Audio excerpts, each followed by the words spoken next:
Hello, Luxies. Welcome back to the Luxury Live Show. So, in today's show, we are going to share our bags that we are glad we didn't end up buying. So, if you're new here, hello, my name is Amy, and right beside me is my co-host Kat L. We do this live stream every single week, and we alternate between our channels. So, last week was on my channel, but anyway, we had to switch the weeks this week. So next Yeah. week we'll be back on Kat's channel. And I see a few comments come in. Welcome back, guys. If you have any bags that you want to Mm-hmm. share with us that you are just glad that you didn't end up buying, share with us in the comments. We'll go through them. And let me go share my screen. All right. Okay, but disclaimer maybe. It's not that these bags are not good. Like if I think some of them you probably have, right? Some of you might have a bag. It may be one of your favorite bags. So disclaimer, it's not that the bags are no good, right? It's Oh just yeah, that totally. Because um, I guess you didn't see my list because I didn't send it to you this time. But there's so many bags that you owned that I picked that I'm glad I never bought. So it'll be really interesting to discuss each of them and just our thought process why it's not a bag for us. And even between Kat and I, we have like I saw that she picked bags that I have, and I obviously picked many bags that she had, and yeah, it'll be interesting. So this is kind of like yeah, it's just like a nice. I think some people have done this video too. It could be a mm, tag actually. But before we even get into it, if you're new here and you don't know how this works, so this live stream is usually about 2 hours, and we come up with the topic every week, and it's usually luxury related. So yeah, this week is this topic. But if you do have a question for us, or if you have a remark you want us to know, we can pull it into the screen. It's just that it would really help us if you just type question marks in front. That way, it would really help us spot them, just because we're on a different platform. But yeah, just type question marks and then your question. And of course, I'm going to reshare the calendar. But if you don't know already, both Kat and I have already posted this on our community tab. So this is the newest calendar for May. And today we're doing bags that we're glad we didn't buy. So yeah, I think I'm gonna let Kat get started. She hasn't seen my list, so it'll be a surprise for her. But uh yeah, I'll let Kat get started. okay. So I'm gonna get slaughtered for this. Okay, I'm glad I did not buy the Neverfull.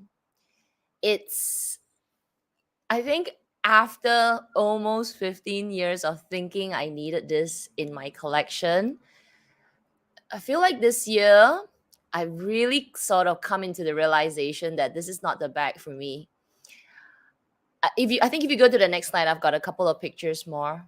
Did you say 15 years? I mean, I've been bought. Yeah, so like, when was my first handbag? My first handbag was 2004. So can Uh-huh. we count? How many years is that? 2004? I Is it? guess it would be 12 years. No, okay, it's 12 years. No, wait, no.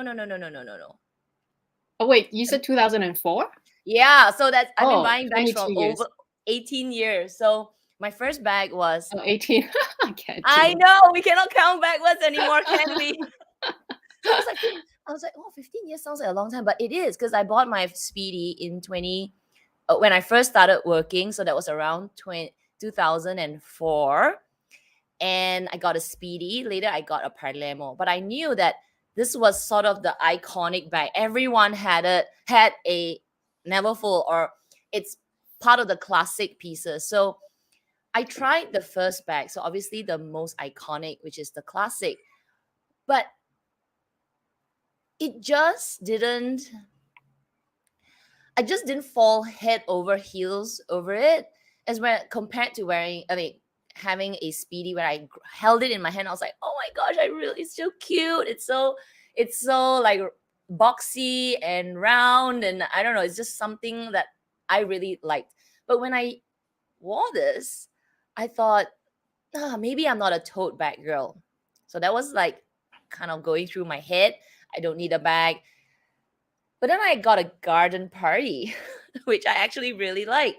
So then I said, maybe I am a tote bag girl. So I sort of, over those years, wondered if maybe the Neverfull is the classic version was just too plain for me. And I tried this. So these are some. I only could find a few pictures of the amount of Neverfulls that I have tried on. I've tried even there was one like sort of like a coral, one of the releases that had like orange color corals, like a seaside, and to me it looks like giraffes. I really like the pattern, but I ended up walking out of it, and every time I try it on, it just looked out of place. And I think you can see that in that picture right there, the one when I'm trying the Tahitian. I feel like it's like the bag is on me rather than I'm just, with the bag. One of the thoughts that I went through my mind is maybe the bag is too new. So it just stuck out, it's just too perfect. And maybe over time, it will soften and it will mold to my body. But I didn't take the risk. And I ended up buying the Foray Lepage. I thought the Foray Lepage would turn me into a tote bag girl. It didn't, but I somehow really find that the Foray Lepage Daily Battle, just maybe the size or something, it just feels more right as a tote bag for me.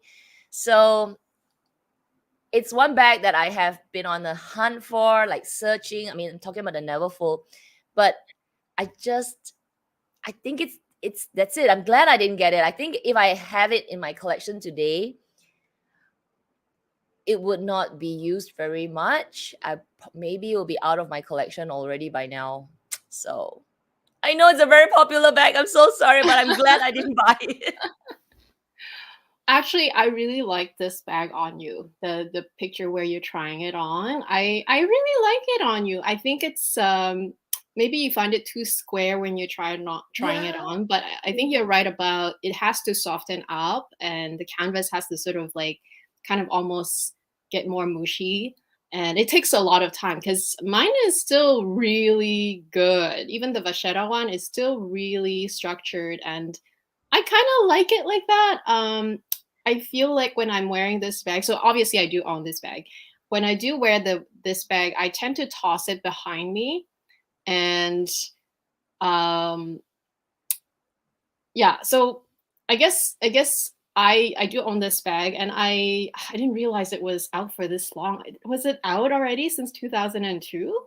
Or did you say 2004? I can't remember. Well, I wanted to buy it. I bought my first bag in 2004. Yeah. But then only a few years later, I started to want the Neverfull. So Okay. Yeah. So because I was under the impression that this bag came out. It wasn't that early. It wasn't but I don't exactly know the exact year. But I had the impression because I think I bought my first Speedy in 2009. At that time, the Neverfull was around, but I never even knew about this bag because I think I just went by what I saw other people wear. And most people back then everyone was wearing a Speedy 30 back then. Yeah, it was always on the cork of the arm. And it was always the slouchy, like just filled up look. And I just went by that because I didn't even really notice people wear the Neverfull. Not that I really knew about luxury bags back then. So I just went by what I saw. And I think this one was around, but it only became more popular later. I think I only got mine.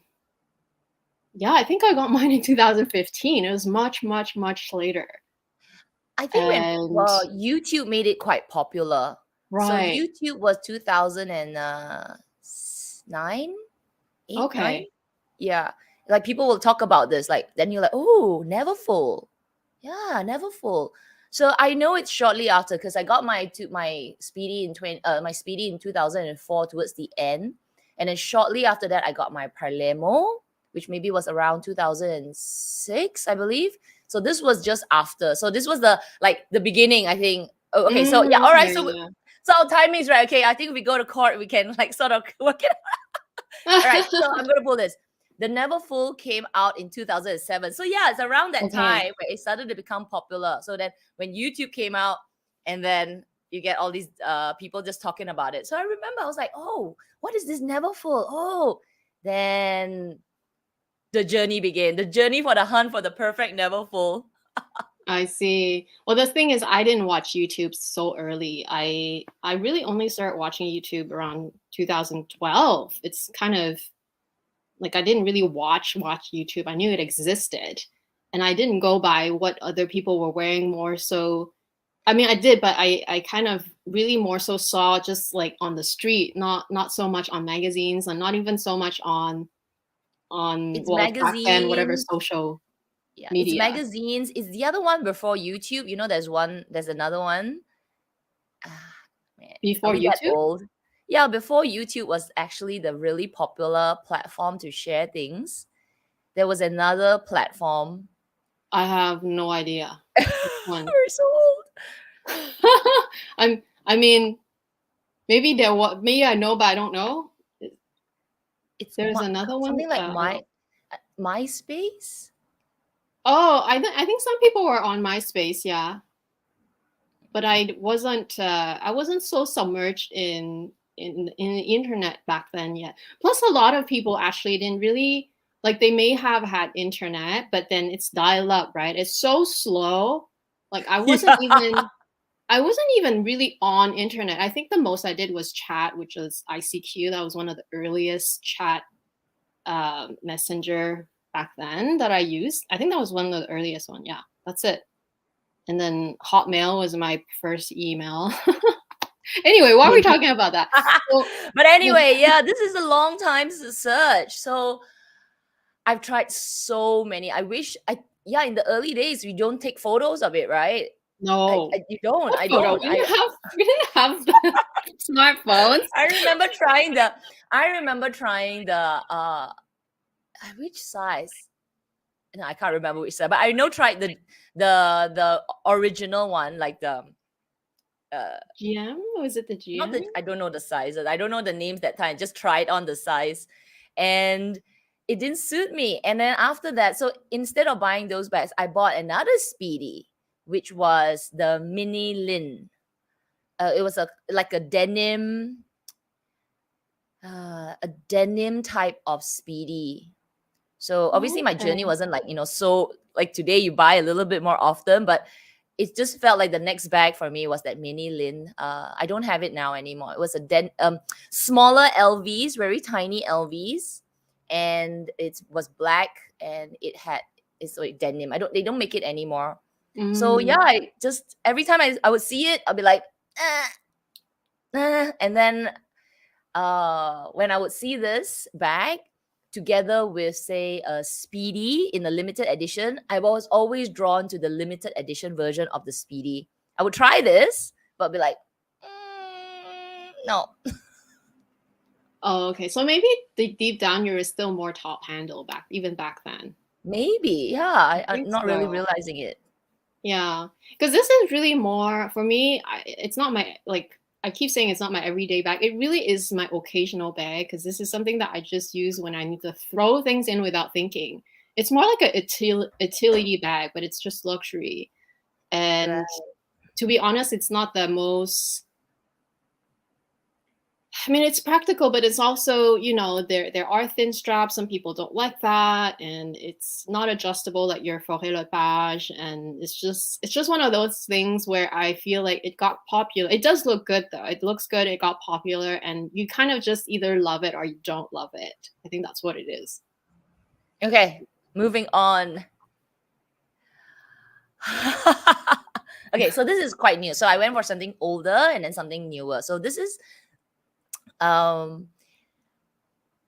is it my most recent obsession? Okay, so my most recent obsession with LV bags is the green Elma BB, but I sort of dropped that because everybody's saying don't get green.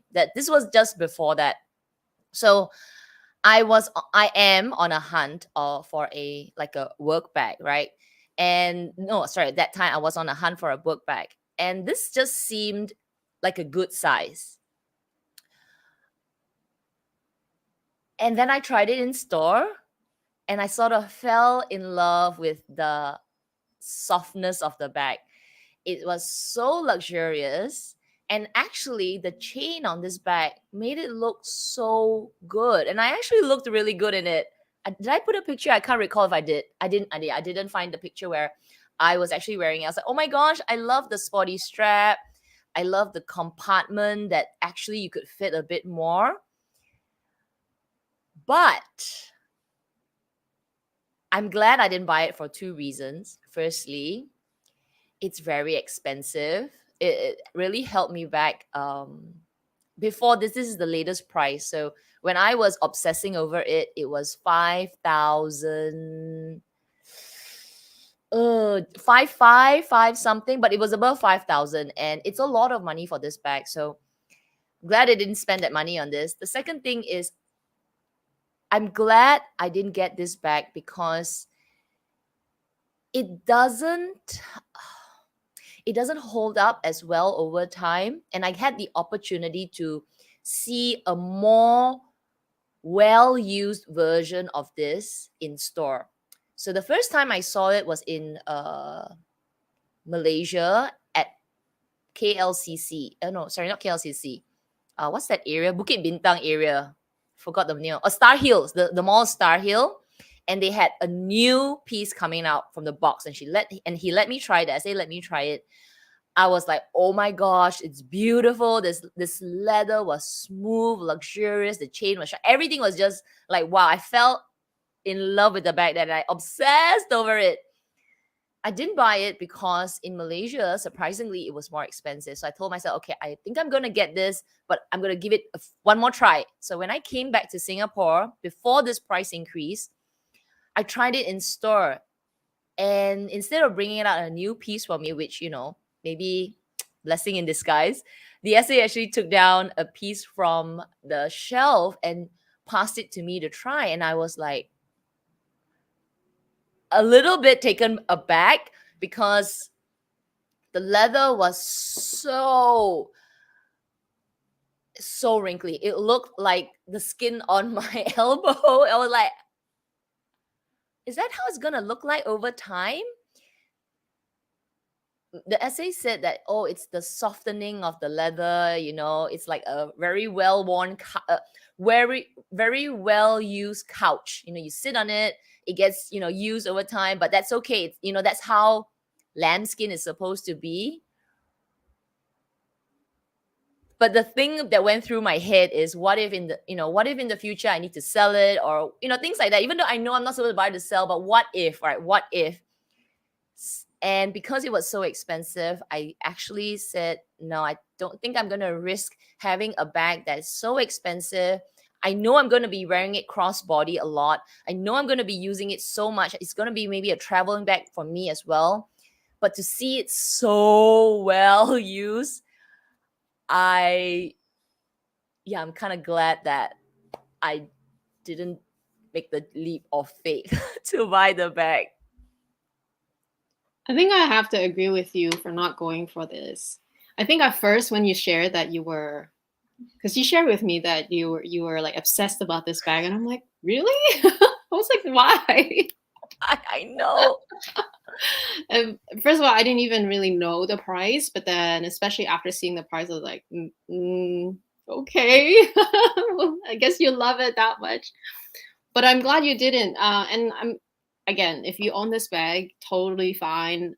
Everyone Exactly makes their own decision. I feel like I would agree with your decision not to go for it, because even if I did like this bag, right, which I'm just indifferent about this bag. I don't not love it. I just don't love it either. But I feel like it's one of those, it has a lot going on. And yes, it's very trendy right now. It probably looked really good on you while you were wearing it. But I almost compare this to my Twice. And it's just a larger version. Like, this one is just a larger version of my Twice. But I think it does have a version that's close to like a smaller one, right? Anyway, my point is, even though with the Twice, which I still own, what I like about the Twice is that it's already that pebbled leather, so it's not gonna have that wear and tear that you described. And second of all, I like that the Twice has just a leather strap. It's very simple and it's very classic, timeless that way. And yes, I might get bored of my bag in a sense that, you know, when I wear it a lot over the years, you see the same bag over and over. So you might get bored over time, but it's still gonna always be a timeless one. Whereas this one, it might be too trendy by that time. So Exactly. that's just my logic. And obviously the price difference too, huge price difference. So I think for those reasons, I wasn't personally attracted. But I get it. It's the pillow, it's the lambskin, you know, it's the Yes. chains, it's the strap, it's the whole package. Yes, and a lot of people own this bag, and that's fine. But yeah, maybe in the long term you might get tired, and then it would be quite difficult to recuperate your money if you Yeah. decide to sell it. Yeah, but anyway, okay, next one. Next. Okay. So I'm gonna ask the audience because I wonder if the name of the peekaboo has changed. It's ICU now, or has it always been peekaboo ICU? Oh no, because this one is different. The ICU doesn't have the two sides. It's one side only. I Really? think Because that's okay, you know why? I actually went onto the Fendi website. Sorry, before I talk about why I didn't get this bag, I went onto the Fendi website and tried to look for a current peekaboo medium bag, and every single one that was listed in the website was all peekaboo ICU, peekaboo ICU, peekaboo oh, ICU, okay. and only the small version was called peekaboo small, and it looked like the one that I remembered. You mean the mini or the small? The mini, the mini, the one like the Napa mini small. I Yeah, don't know. yeah, yeah. Yeah, that one looked like the original one that I remembered. But Right. everything else from the top to like near to the bottom, it's all peekaboo ICU. Oh, Peekaboo ICU. okay. I wonder if they renamed it or is there's a little maybe some slight change to the bag. I don't know. Anyway, No, do no, y'all this know? bag is different. It's, you know how the traditional peekaboo has two, you know, you have two sides, turn lock, and two compartments. The ICU is only one compartment. It's one side only. Really? Pretty sure that's what I remember. Only one Okay. side. So I was Correct me trying to if look I'm for the wrong. regular ICU. Sorry, I was trying to look for the regular peekaboo, but I couldn't. That's why I picked this one. Strangely. But anyway, it's actually the peekaboo medium. So this was, wow, let me try and recall. This was in when my hair was short. So and it was not the short, but short. It was like maybe 20, 18. No. Longer than that. 16, 17. Anyway, it was quite a while ago, no, but not too long. I was in the Fendi Singapore store at Ngee City. And I walked in. I think that was one of my first few times of exploring the brand. And I saw the peekaboo and I tried it. And it was the time that I was thinking maybe one day I would never be able to buy a Kelly bag. This is kind of similar. So it was really in the early days. It was way before me getting a Birkin as well. So I tried it several times and I remember trying the black and I remember trying this version. This is the Cellar. This is another mall, but this is the Cellaria version. Mm-mm. And I tried it so many times. But one of the things that made me not want to buy it is the weight of the bag. The medium is a very it's I don't use the word very, right? Just it's heavier. And I don't know, every time I wear it, it just didn't feel sort of like the Nerful. It just didn't feel it just didn't capture me straight away. I liked it. You know, I will walk away from it and I'll just keep thinking about it. But every time I try it again, it just didn't feel 100%. I wonder if it was, the two compartments that when every time I looked down in it, I didn't like the organization. I don't know. I couldn't really put my finger on what didn't complete the bag for me. Weight was definitely one of the reasons. The look, when I see myself in the picture, I say, it kind of looks good.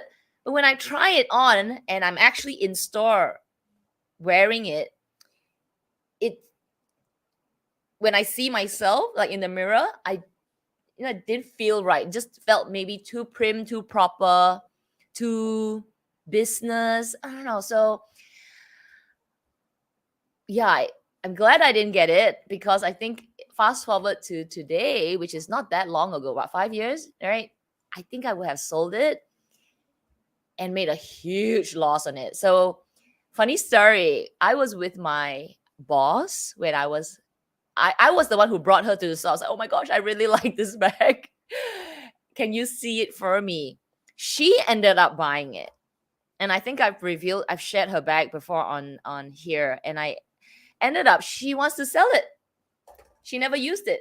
So now she's helping her. She's asked me to help her sell her bag. But the one that she bought was slightly a different color. I was still, holding back, like I don't have make so much money, right? So I was like, I'm not sure, but maybe one day when I get my bonus or whatever, I'll buy the bag. But she ended up going with me that one time, and she bought the bag. And today, she doesn't use it, and she said, if you want to help me sell it, go ahead. And honestly, the price that I tried to help her sell it for was less than half of the price of the bag. So yeah, I'm kind of glad that I ended up not walking out with this bag, especially the Celluria version, which was more expensive. I will have to say, based on the picture I've seen, that this bag does sort of feels like it's wearing you. I think the Neverfull still look great on you. That's my opinion, because it was a larger bag. It's supposed to be big. Whereas this one, it is a larger bag, but it's also kind of just handheld. It really does look more business. It has to be more actually holding it, I feel. And maybe you needed a suit or something. But yeah, I think this version is supposed to be much heavier because it's pebble calf skin. Whereas if you went with the lambskin, the traditional Napa one, that one's supposed to be really light. Yeah. Yeah. Oh, and then I didn't go for. Yeah, I didn't go for the Napa leather because I was like afraid of the scratches. Right. Yeah. Then I thought, and then they showed me this version, which I love the outside, the big contrast, like the stitching. It was like so beautiful, but the weight was a bit like, I was like, it's a bit heavy. Yeah, I think the weight has always been an issue with larger size luxury bags. Actually, I'm looking at this ICU. I really like it. I don't think when we did it because it's larger. When we did the live again, like the one live that I said, oh my gosh, I'm gonna go around and take photos. I fell in love with the bag again because the one that I tried, I thought it's the ICU. It probably was. And it was more structured. It didn't look so, I don't know, it was just slightly different. I was like, oh my gosh, I like it again. So, but I didn't go and explore it ever since then. And since then, I've got a Kelly. This doesn't make sense anymore. Oh, yeah, of course. Okay, thank you. I think this is your last one, right? I think this is the last one. All right.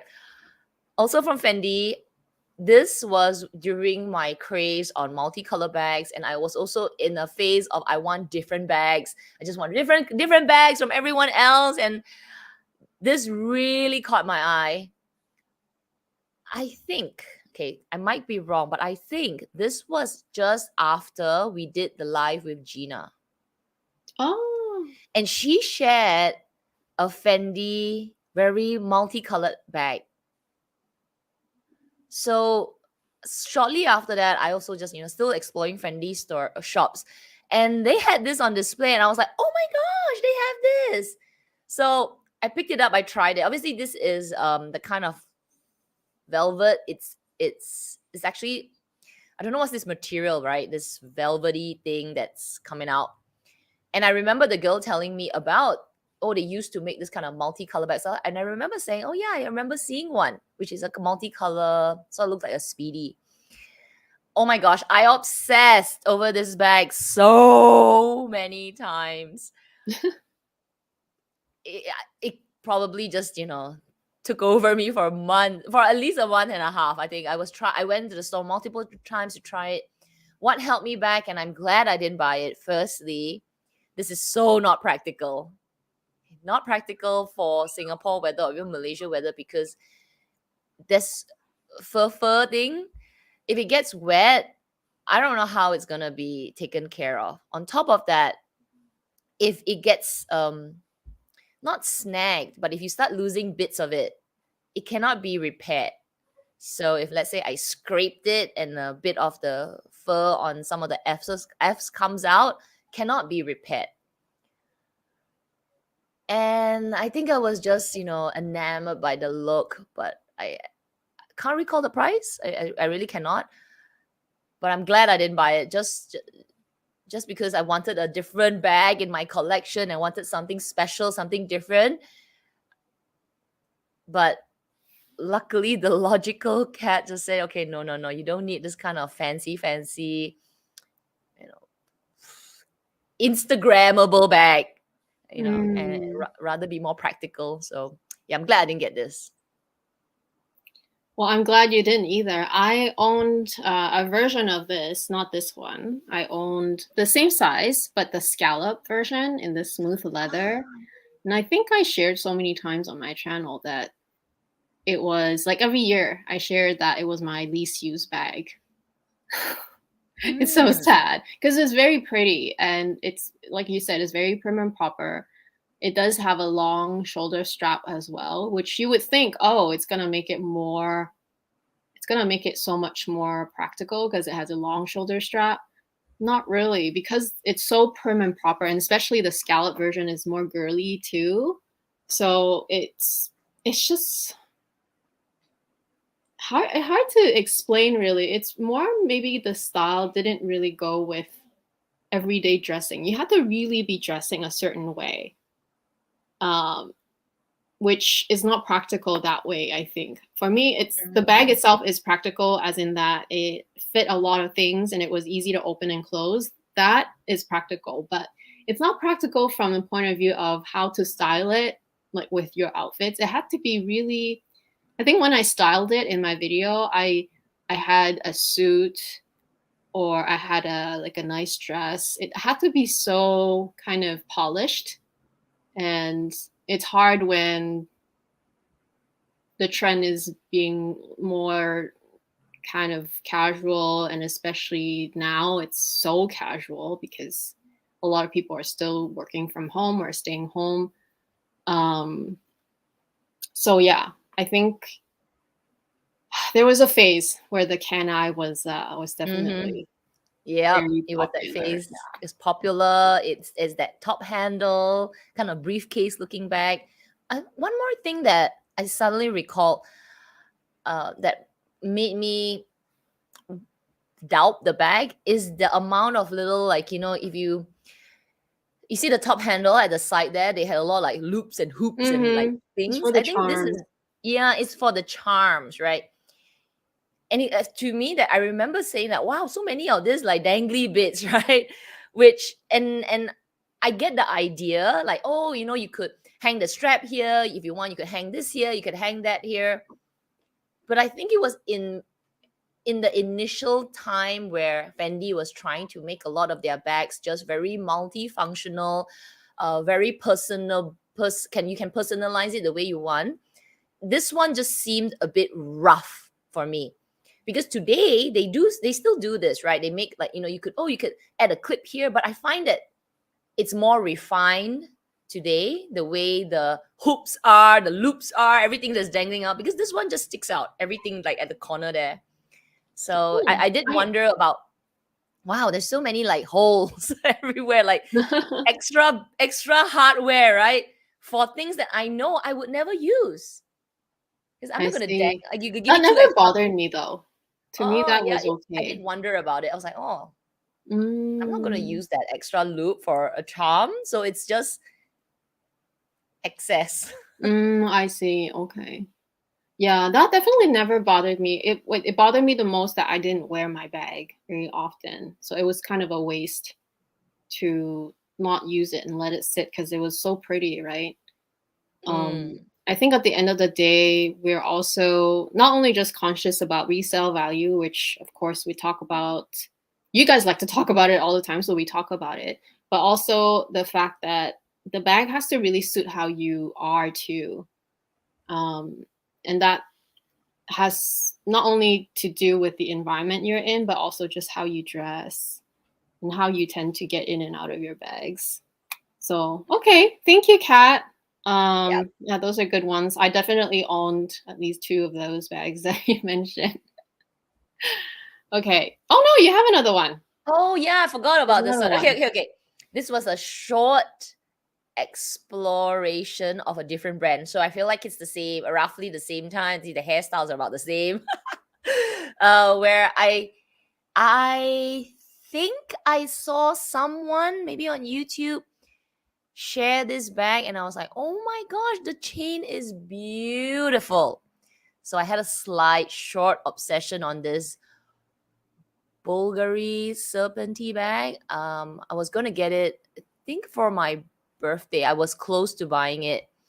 I tried. Obviously, I was so, maybe this was the growth of my green, and I didn't even realize it. But I was really, really loving the green. Okay, the green with the enamel class, where you had that malachite eyes and all that. So I was just, wow, the chain really so beautiful. This bag so well made, nothing, no stitch out of place. It felt like it could beat any other luxury brand. It just felt so good in the hands. It felt like a beautiful, well made luxury bag. Hiya. I'm glad I didn't buy it, because I know we talk about weight a lot on this this channel, but this is a heavy bag. Okay, I think the wood that they put in this bag to make it structured is hefty. The leather, yes, well made, well good, but it's heavy. It looks big, but actually it's not very big. It's quite compact. It gave me I can't remember if I bought my Montaigne before this. I think I haven't, but it had that similar. Now that I'm thinking back about it, it had a similar kind of, like, it looks big, but in the compartments actually inside the space is very small. It doesn't fit very much. So it's more of the bag as an accessory rather than having it for your things. And though the chain is so gorgeous, it's very thin. And for a bag that's that heavy, it felt, when you have this kind of round chain, it's very comfortable, because it's smooth, but it felt heavy. Like, the thin strap just didn't feel good with the bag. Yeah, so I ended up, it wasn't it was just a short escapade, but I'm glad I didn't buy it, because the other thing about this bag, having all the wonderful points, the price, it was like, two. I hope I'm not getting it right, but I remember being so surprised by the price. I was like, "What? This is not even like, it wasn't like 5,000, 6,000. No. It was like three. I think it was 3,000 for such a well-made bag." I was really excited for the price because I felt like it was such a deal. Yeah. Yeah. So anyway, glad I didn't get it. I feel like because it's so heavy, which I haven't tried it, but based on your description, it would dig in so much. Yeah. Your shoulder, because especially that one where you're wearing crossbody, it would dig in, right? It felt like here, it just felt like, where when we wear our Chanel bags, actually the Chanel strap is very comfortable because of the intertwined leather. Mm-hmm. And it's also, it's It's about flatter too. it's bigger and flatter. Whereas this was just round and round, and when you hold it, and you look at it, it's stunning. It's like snake, it's so well made. But practically on the shoulder, you've got like you've got like a little wire like this on your shoulder, which is actually it's like this. It's slightly thicker than a wire. And you got this bag that's dangling. So the bag itself so beautiful, the chain itself beautiful, but put together didn't feel like a right combination. Makes sense. Yeah. I feel like for Bulgari. Oh, sorry. And then for this crossbody, you were asking, same thing, right? Worse still now because you've got this long bag on your hip. So yeah. Yeah, I feel like for Bulgari, which I feel like in the past, a lot of influencers definitely showcase a lot of their bags. And I definitely noticed them. They are very beautiful to look at. I feel like for their brand, the most I would go with is maybe a handheld clutch. I feel like that's more, first of all, it's very much that aesthetic anyway, because it's so formal looking. And also the fact that it doesn't fit much anyway. Even if it had a crossbody strap, it's kind of useless because it doesn't fit much anyway, but it's also heavy, which is really counterintuitive. But yeah, I think the most I would do is their jewelry and their handheld clutch as an evening bag, probably. That's probably as far as I would go. Or maybe a handheld one that is more, not just the chain, but at least have a proper handle. Maybe that. I wonder if they have a handheld one now. This was a time I don't recall if they do, but if they had a handheld version, it just makes more sense because with a weightier bag, when it's handheld, it just feels more right compared to when it's on the shoulder.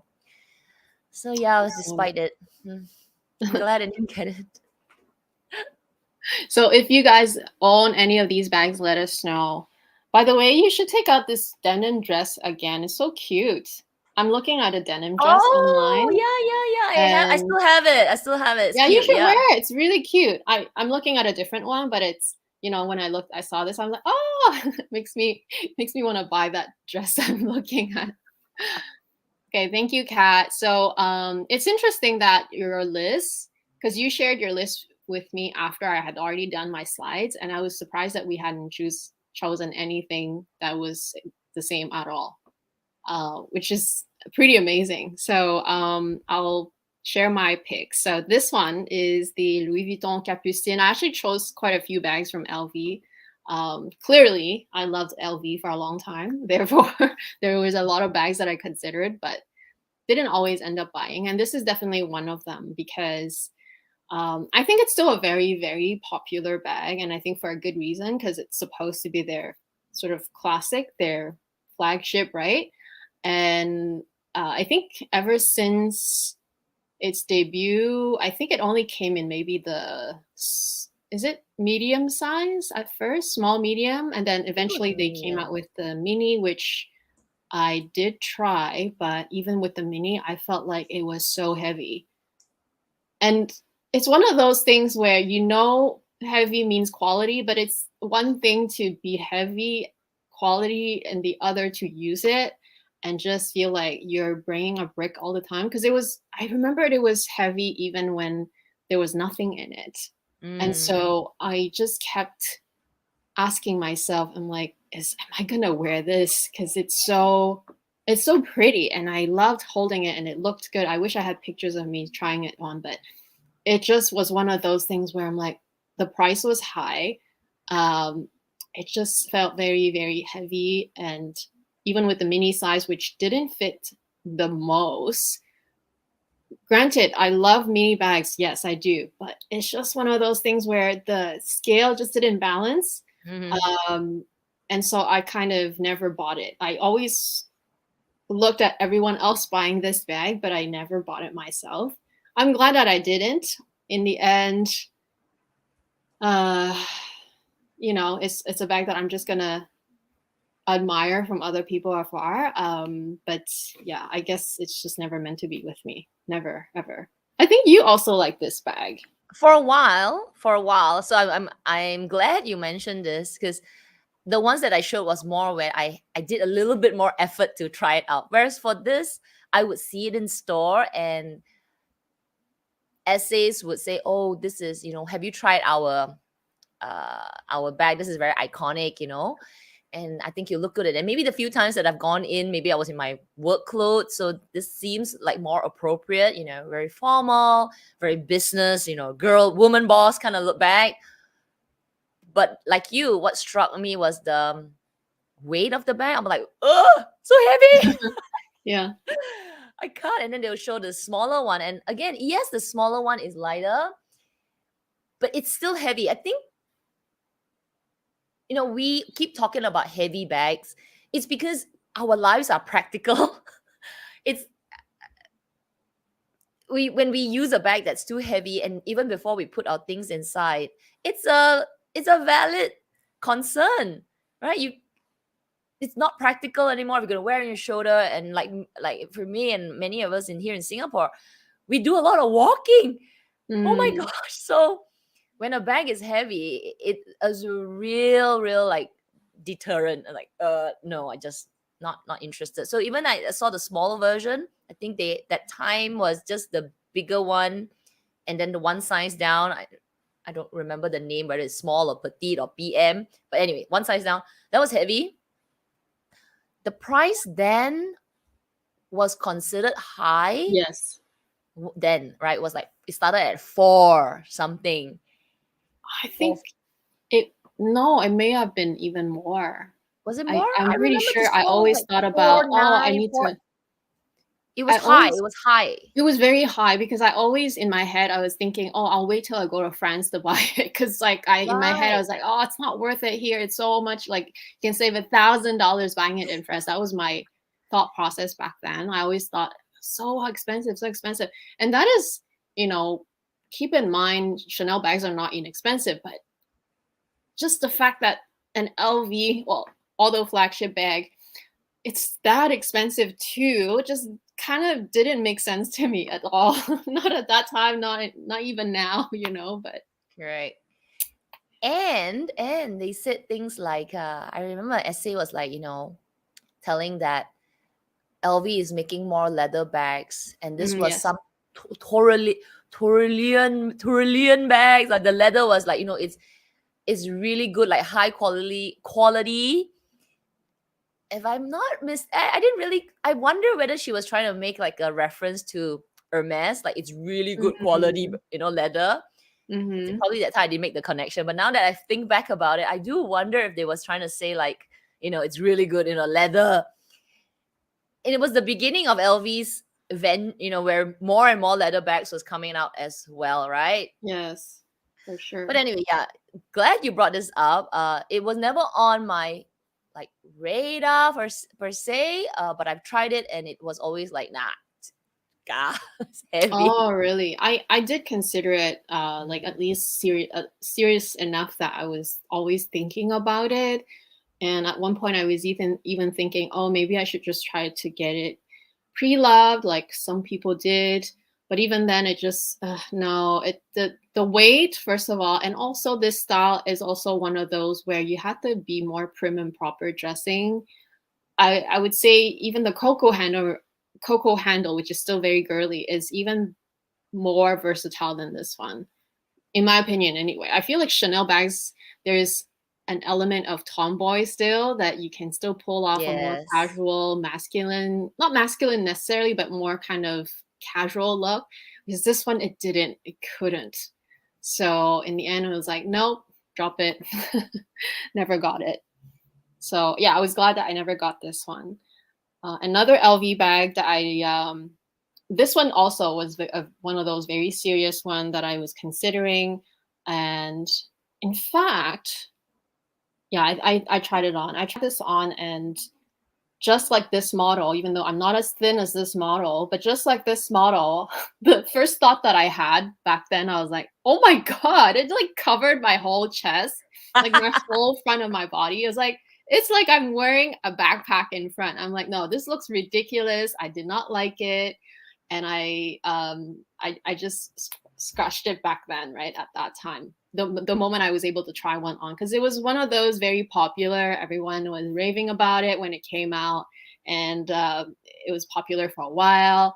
And I think it's still popular in a sense, but they are also discontinuing it. But I'm just Discontinued. glad. Apparently, it's discontinued I think already. it is discontinued. If you Yeah. go on the website, it always just says it didn't say discontinued, but not available or something.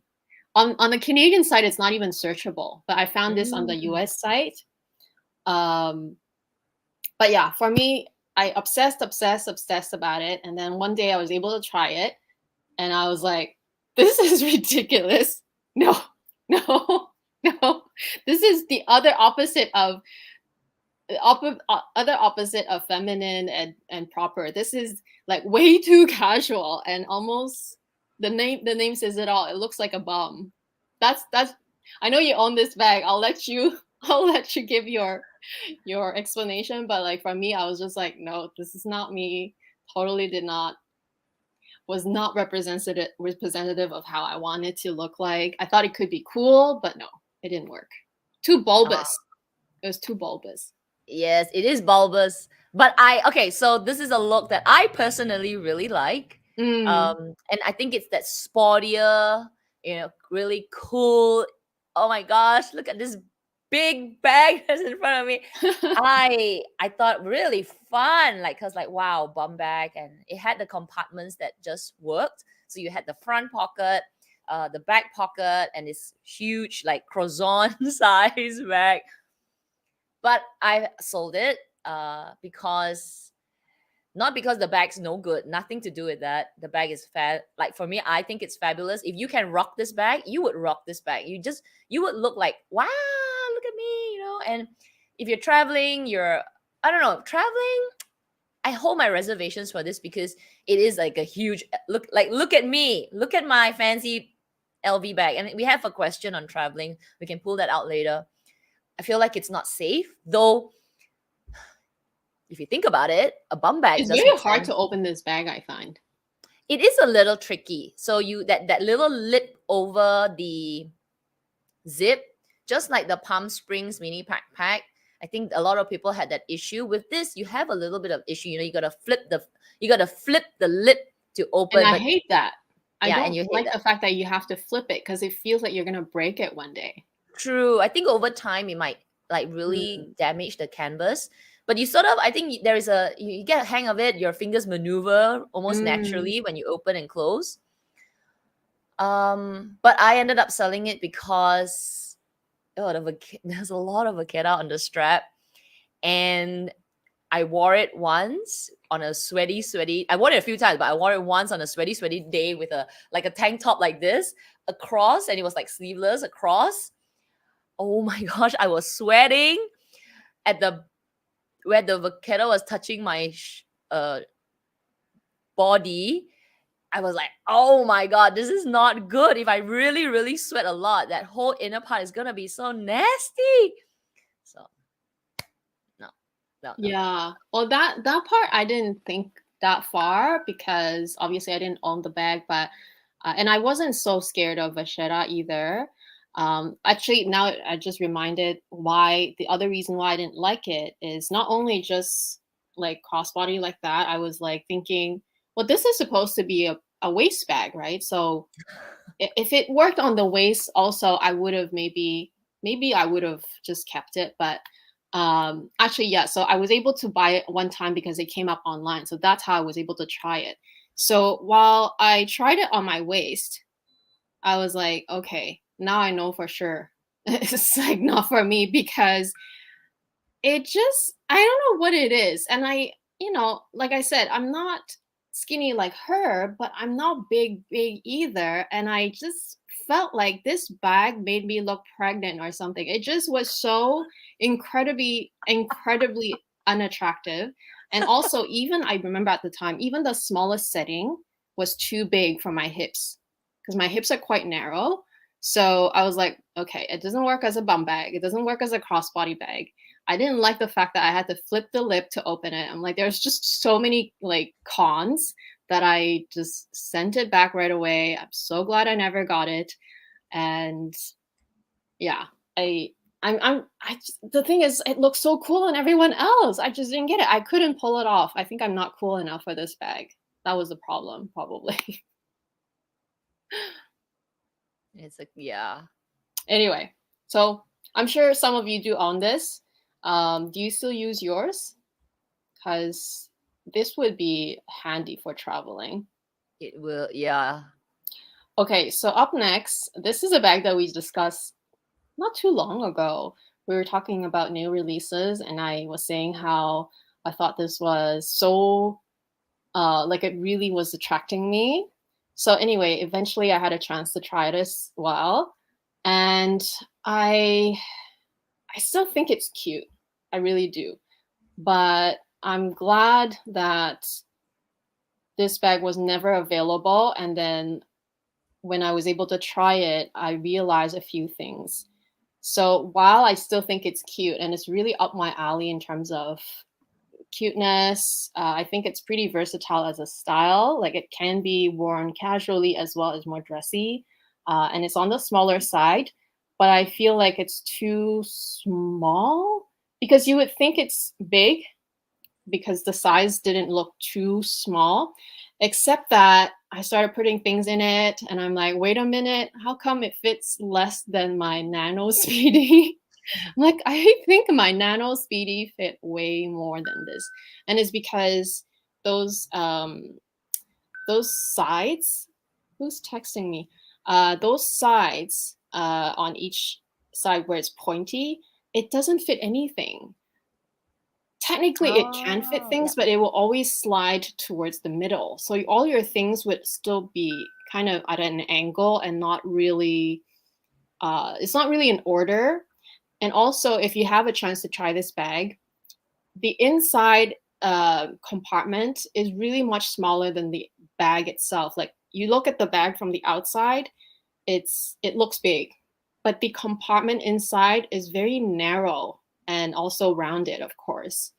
So that was an issue. The capacity was so deceiving.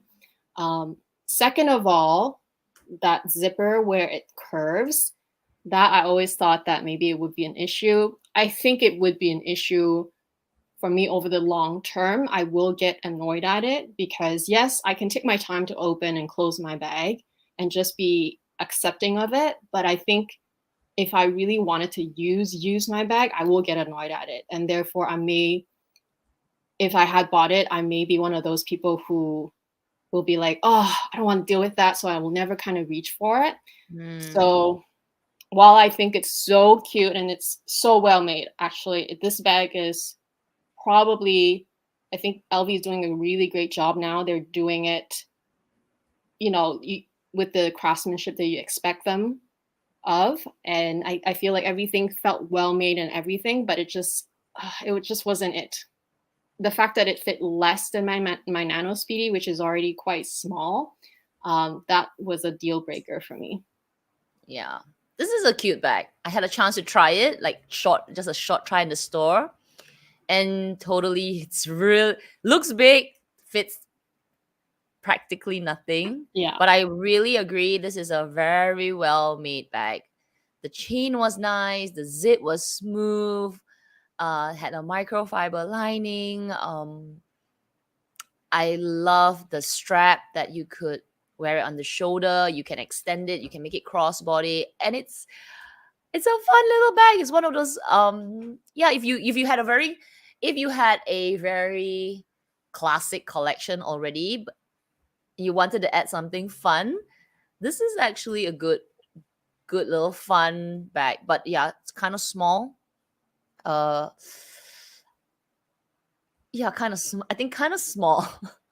Kind of small would be a problem, because you would think that you could fit a bit more, but you actually lose there's a lot of dead spaces in this bag. Yeah, it's too bad because structure-wise, the construction was excellent. It was just so, everything was perfect except the interior is just so constricting. And because it is at an angle, everything that you put inside, they are very mixed up. It's kind of frustrating to even to even imagine that you have to like find something, or maybe to even close a zipper. You know, because if you're taking your time to put things inside, sure, it's easy. But when you're really on the go, I can only imagine, even with my bags where I can really line up things properly, things just get, at the end of the day, just they get messy, right? So yeah, it's too bad because it's so cute, so cute. And I know a lot of you are fans of this bag. Okay, so this next one is, there's actually quite a few Dior bags that I at one point was seriously considering, but this one was definitely one of the top ones. I think that's probably when the nano, or maybe the micro trend became something. Like, it was starting to get quite trendy to go for very small bags. This one still fit my large size phone, but it was just like, it was exactly the size of your phone. And I tried it a few times. I thought it was the cutest thing because not only can you take out the strap and wear it as a clutch, it's so adorable. Plus this whole pattern, the Dior print was very, very trendy. It still is. I'm glad I didn't go for it. I think this was, at the time I was thinking it was either this, which was a lower price, just mini, like a micro. It's not micro. Is it micro? Yeah, micro version. It was either this or the regular size Montaigne, 30 Montaigne. And I wasn't quite ready for that size. Plus the price point was higher. And also back then, this one, I think this one was so much cheaper back then. It was probably less than 3,000 before tax, but now the price is ridiculous. So you could argue that if I bought it then, it's at least a lot cheaper, but I don't miss it. I don't miss the fact that I didn't buy it. And if I look back, I'm like, it's okay. I'm glad I didn't buy it because it's still, I don't know how else to say it. I still have better nano bags that I prefer now, I feel. Maybe because of the boxiness, it was a bit more constricting because it had to fit exactly in that box. Whereas, yes, the Nano Speedy is also very small. And you could argue that the Chanel Micro is also very, very small. But they are more flexible in a way. The Nano Speedy especially, it's more flexible. And in fact, for this price, I think even back then, when the mini Chanel, they were expensive, but they were still kind of comparable price. I would prefer buying a mini Chanel anyway. So in the end, I'm glad I didn't buy it. Yeah. This bag, I have the larger version, right? I had the larger version. I agree, it looks big, but actually it's very constricting. And I feel like it's constricted because of the clasps. So you need to get the T. Sorry, it's not a T, right? It's a little bar. Yeah. That has to go right over onto the clip. And if you've ever seen this bag, the way that the eye shape, so if you open the flap, there's like a little bar. When it clips onto the CD at the bottom, the bottom part of the clip, it's like two little holes, right? Very small little holes that it needs to be exactly through it. The bar has to be on top of it, and it clips, and you have to go like, it has to go in. It's secure, but it's fussy because it needs to be perfectly in a line for you to actually clip. And it's actually a very short lock. It's a very short locking mechanism. So I imagine if the top bar where the clip is, where the clip will go into the hole is, if that was just a little longer, it will clip faster. But because it's a very short, I don't know how to lock, what the components of a lock is, but it's very short and thin. The clipping part is just a little harder. And yeah, that It, totally makes sense. I don't know if that makes sense at all. well, you know what? I know what you mean in a sense because I have tried it, but just hearing you describe it just gives me a headache. I'm like, yeah, I guess if I did own this bag, and imagine if your things didn't fit exactly inside. Because I think with this bag, the other issue, especially with this box one, is that if it didn't close completely on top, if anything was just bulging a little bit, then you You wouldn't be couldn't able to push it close it over. because that clip wouldn't go through anyway. Exactly. The clip is not long enough to go through the hole. You can't even like Mm. it over, you know. It's because it's so short and minute and elegant and dainty. But from a locking like perspective, oh my gosh, it's like dang. Well, you know, these things are important though, because I feel like I am a big fan of the CC, the Chanel CC lock for a reason. I don't know why we always have to bring back to Chanel, but the closing mechanism on the Chanel bag is just so ingenious and easy. It's just perfect. I I love it so much, you know. Actually, yeah, now that you think of it. So sorry, I have my bag here. So you know this kind of like the what is this spoke thing? We should learn about locking Turn lock. mechanisms, right? Yeah, this handle of the lock. It's very long. It's very long. So things can go over it, and just like the Chanel one, it's long, it can reach through it. But Yeah. this locking mechanism is really tiny and it doesn't clip enough. So when the bag is empty, it's fine. It's like it's very nice and you get a very soft click. But when you start to put things inside, and like you said, you know, once you add one extra thing that pushes the top a bit too high, it just doesn't clip. Yeah. Either the top too high or the sides too fat. Ah, It's still yes. you can't close it. Whereas with I feel like with Chanel bags, you can kind of just push it. It will You'd go be like, in. It will ah, just close. close you damn thing. Yeah, got you. Oh my gosh. Yeah, so I just felt overall this bag was a bit too constricting. Yes, I'm aware it's a nano size, but it was just one of those things. I think you described it best because you owned it. I just couldn't put my finger on it back then because I'm like, why does it feel like I have to like not only downsize, but just it had to fit perfectly. I think that is the reason. It's the Yeah. clip. It's not. Mhm. It's a clip. So I have had good days, like when I just put a few things inside my Montaigne bag.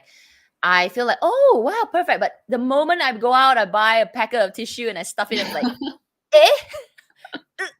I mean, I could force it, but it's just Yeah.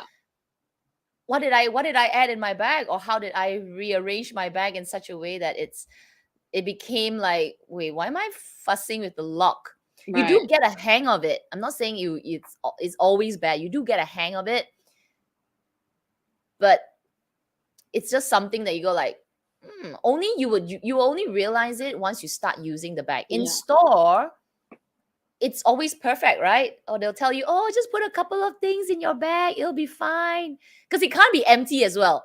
So you'll be in the store, you'll be like, oh, put a wallet. It's like, oh, it's really good, can clip, can clip, But when you actually go out of the store after you have the bag and you use it for day to day, you go like, Yeah, yeah, I think that's why it's important to try it with your things that you have to bring at the minimum. And of course, try it with care because if you're not even sure about the bag, you don't want to scratch it. But at the minimum, it had to, for me, it was quite easy for me to figure out because at the minimum, I needed keys, wallet, and phone, and a lip balm. And while those did fit, I was just like, oh, it was so tight already. And it just, if I took out a key and I try to put it back, it's sort of those struggles where you're like, oh, every time feel like I have to reshuffle it. And it's just, yeah, not very practical. Okay, moving oh, on. let me This just grab my is my bag. last slide, I think. So I put two bags in here because again, this was a FOMO bag. Both of them are FOMO bags. I sort of saw my friends buy it. Kat bought it. Kat bought the pouch version, and then I saw many people buy the Jody. And I FOMO'd for a long time. I think I even shared it in one of the members live. It's funny because I ordered this bag, and I ordered this bag on Matches Fashion once, and it got stuck in customs, and it never came because it never cleared customs. I don't know why they were having such a big issue that one time with that one package. And in the end, I just said, I don't want to deal with it anymore. Can you please just send it back to Matches Fashion? Meaning I asked DHL to do it. So even that took a little while because it was just sitting in customs. And anyway, um, I still had the opportunity to try it in store, of course. And I tried both. They're both very cute. And I just okay, let's talk about the Jody first. The Jody is kind of similar to the loop bag that we saw earlier, kind of that curve shape, and also a little hard to open and close because it's the curved zipper. And technically, this is a little bit more flexible because the leather is very flexible. It's lambskin, and the things inside can maybe move a little bit more. But I didn't love that. I just knew that if I were to use this bag on the daily, I will have to sometimes maybe not even close my bag. Like if I was in a hurry, I would maybe just leave it open. And I just didn't love the idea because the bag only looks good when it's closed.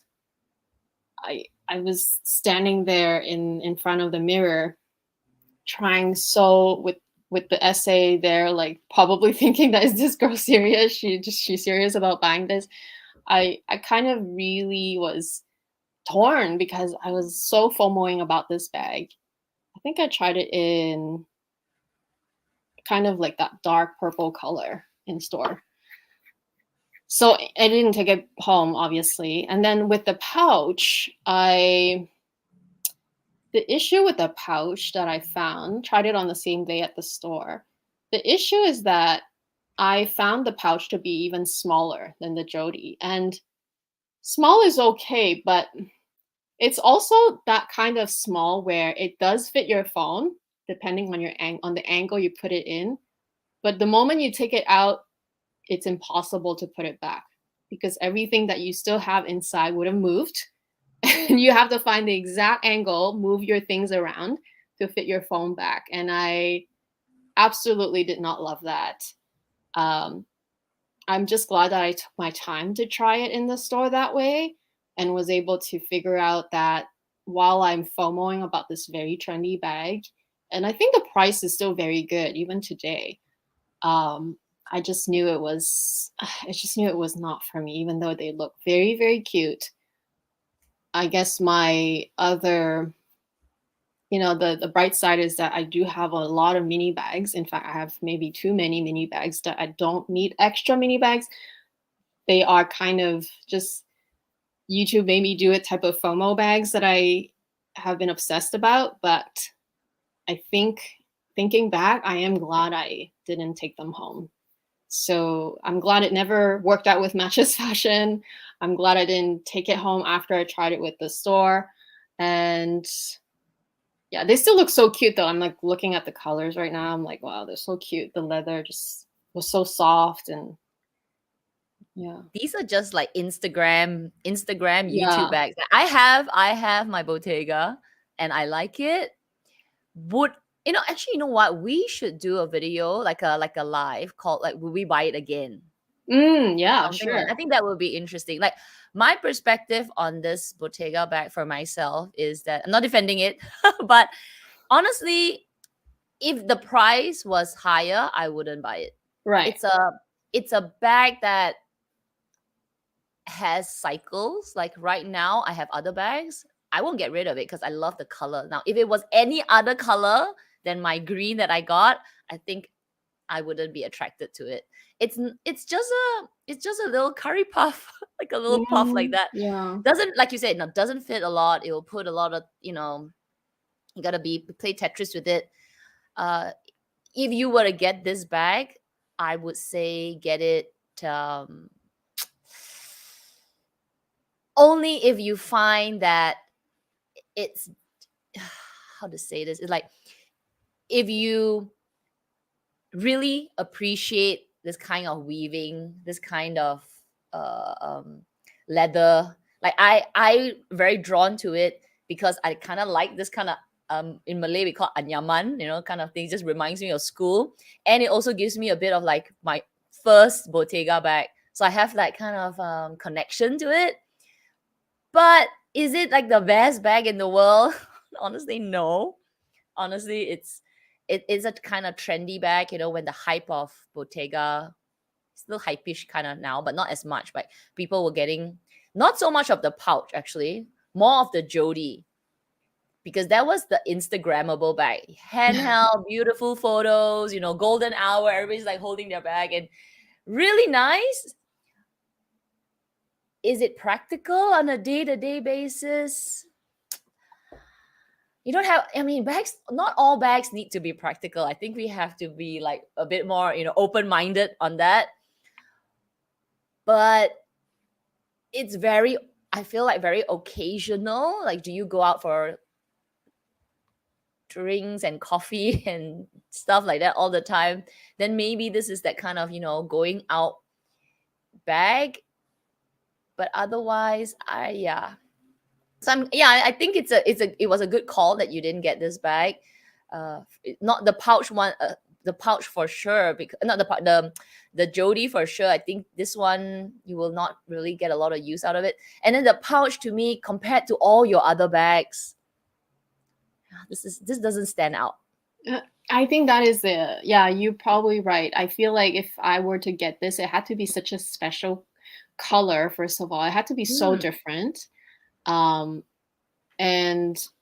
your second point about it being an occasional, it has to be an occasional bag, because the scenario where I described, where the moment you take out your phone, it's impossible to put back.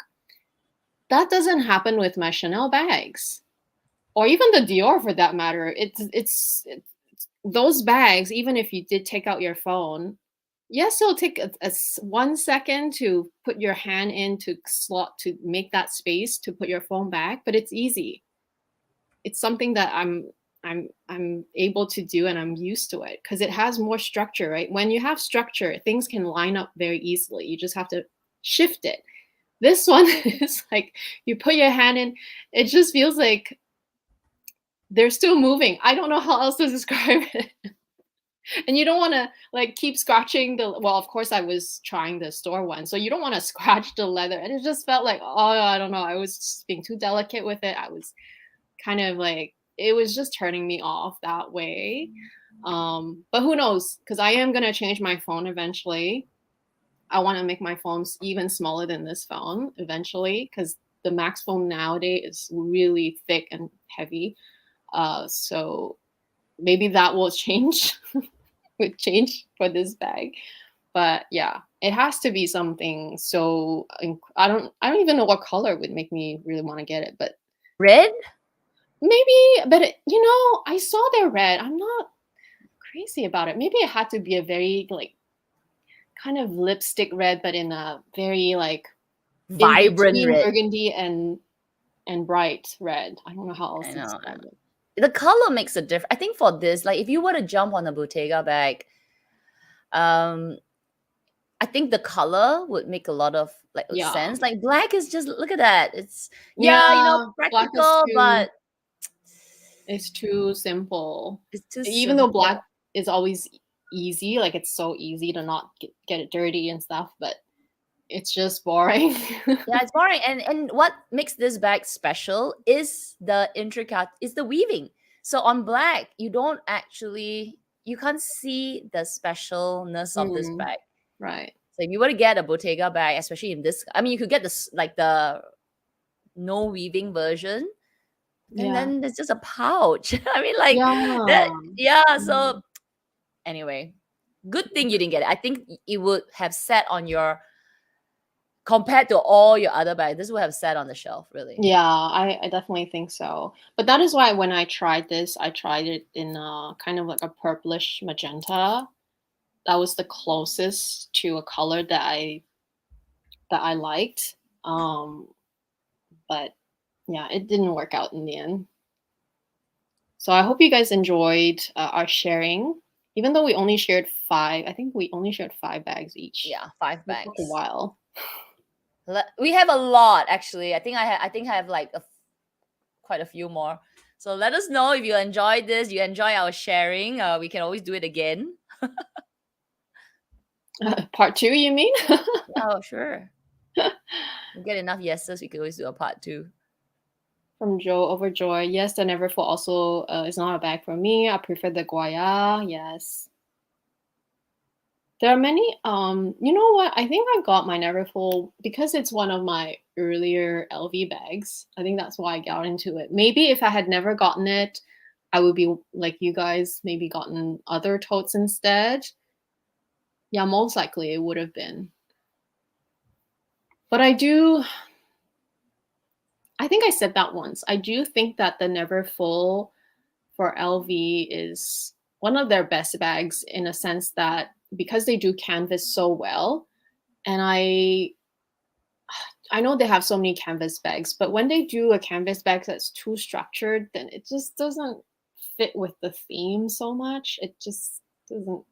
Like if they're gonna get a structured bag, might as well get the leather bag. That's how I think about it. So I'd rather get their kind of basic design in the canvas. To me, that just seems to work together. Like it meshes together the best. Hence, I feel like their Speedies and their Neverfulls are always going to be their most popular bag for that reason. Mm-hmm. Yeah.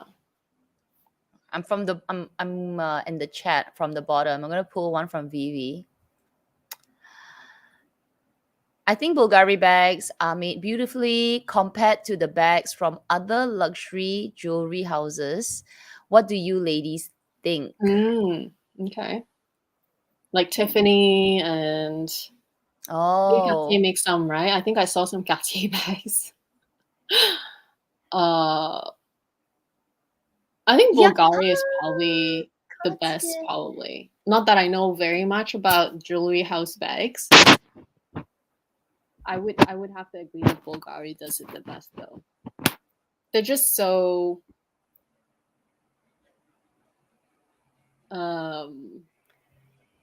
what's the word? Regal.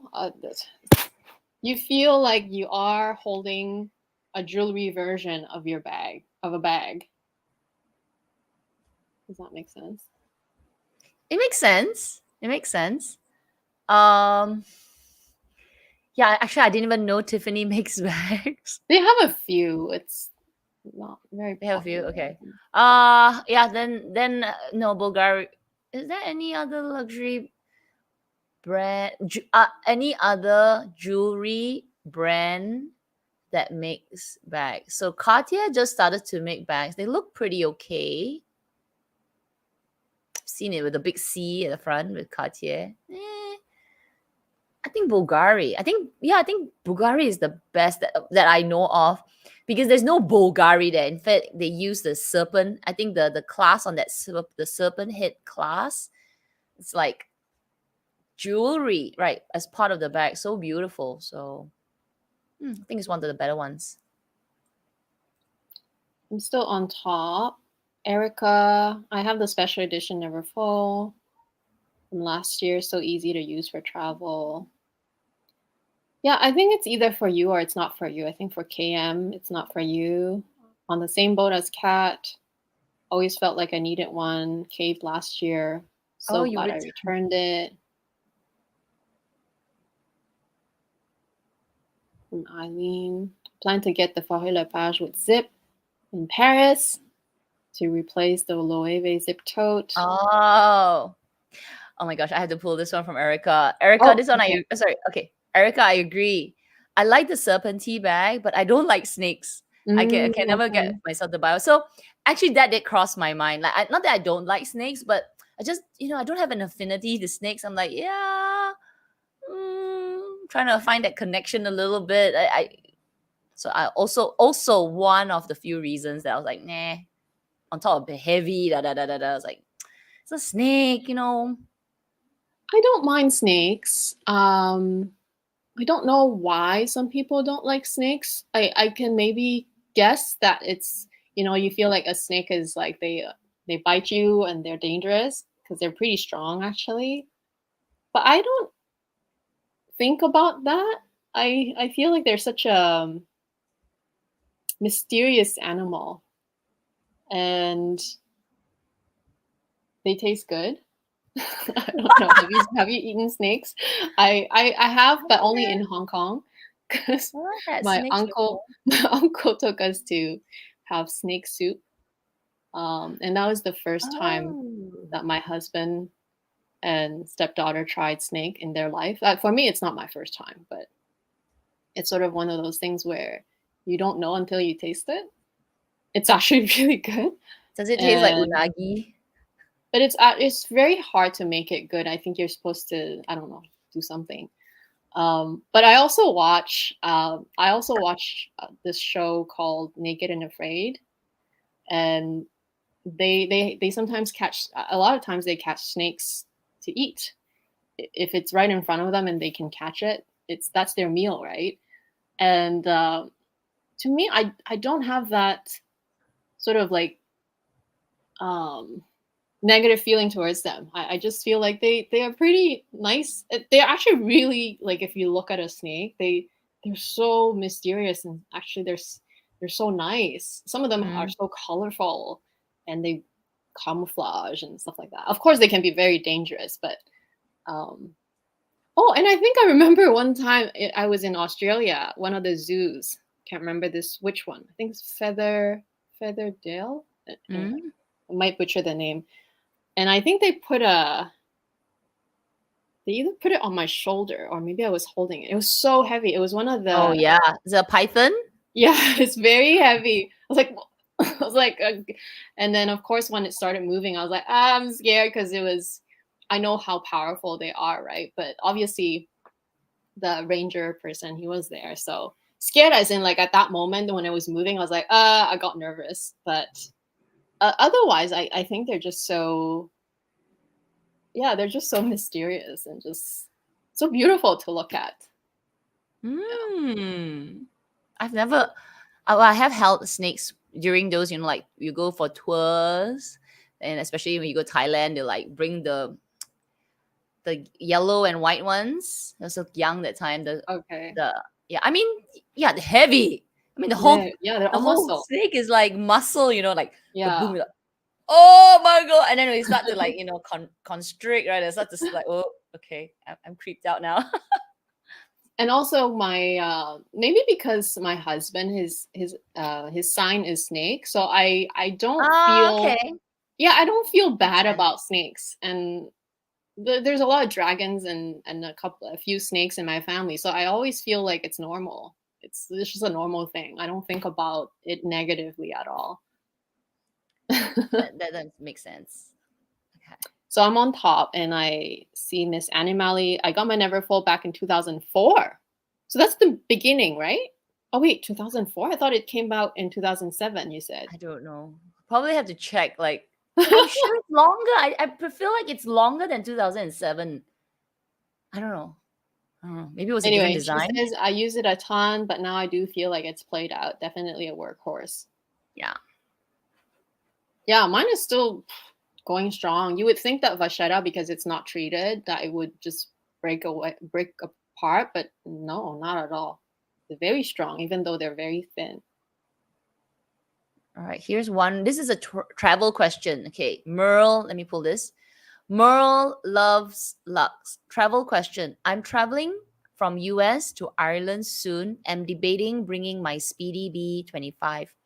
What are the thoughts on safety when traveling with luxury bags? And that's now, and then continuing from there is, do you bring your receipt from your previously purchased bags for customs just in case? All right, good question. Let's answer the first one. What are your thoughts on safety? I think because you're going international travel, I think Speedy 25 is not so. I mean, you obviously you will look like a foreigner. Like you will look like you are traveling just because you probably will have cameras and you maybe you don't speak the language. So you will sort of be more of a target. But the Speedy 25, I don't personally think it's that big of a deal. Plus, you can wear it crossbody. But mind you, even though you are wearing crossbody and it's in front of you, the thieves, if they are targeting you, they will still get in your bag. That is just how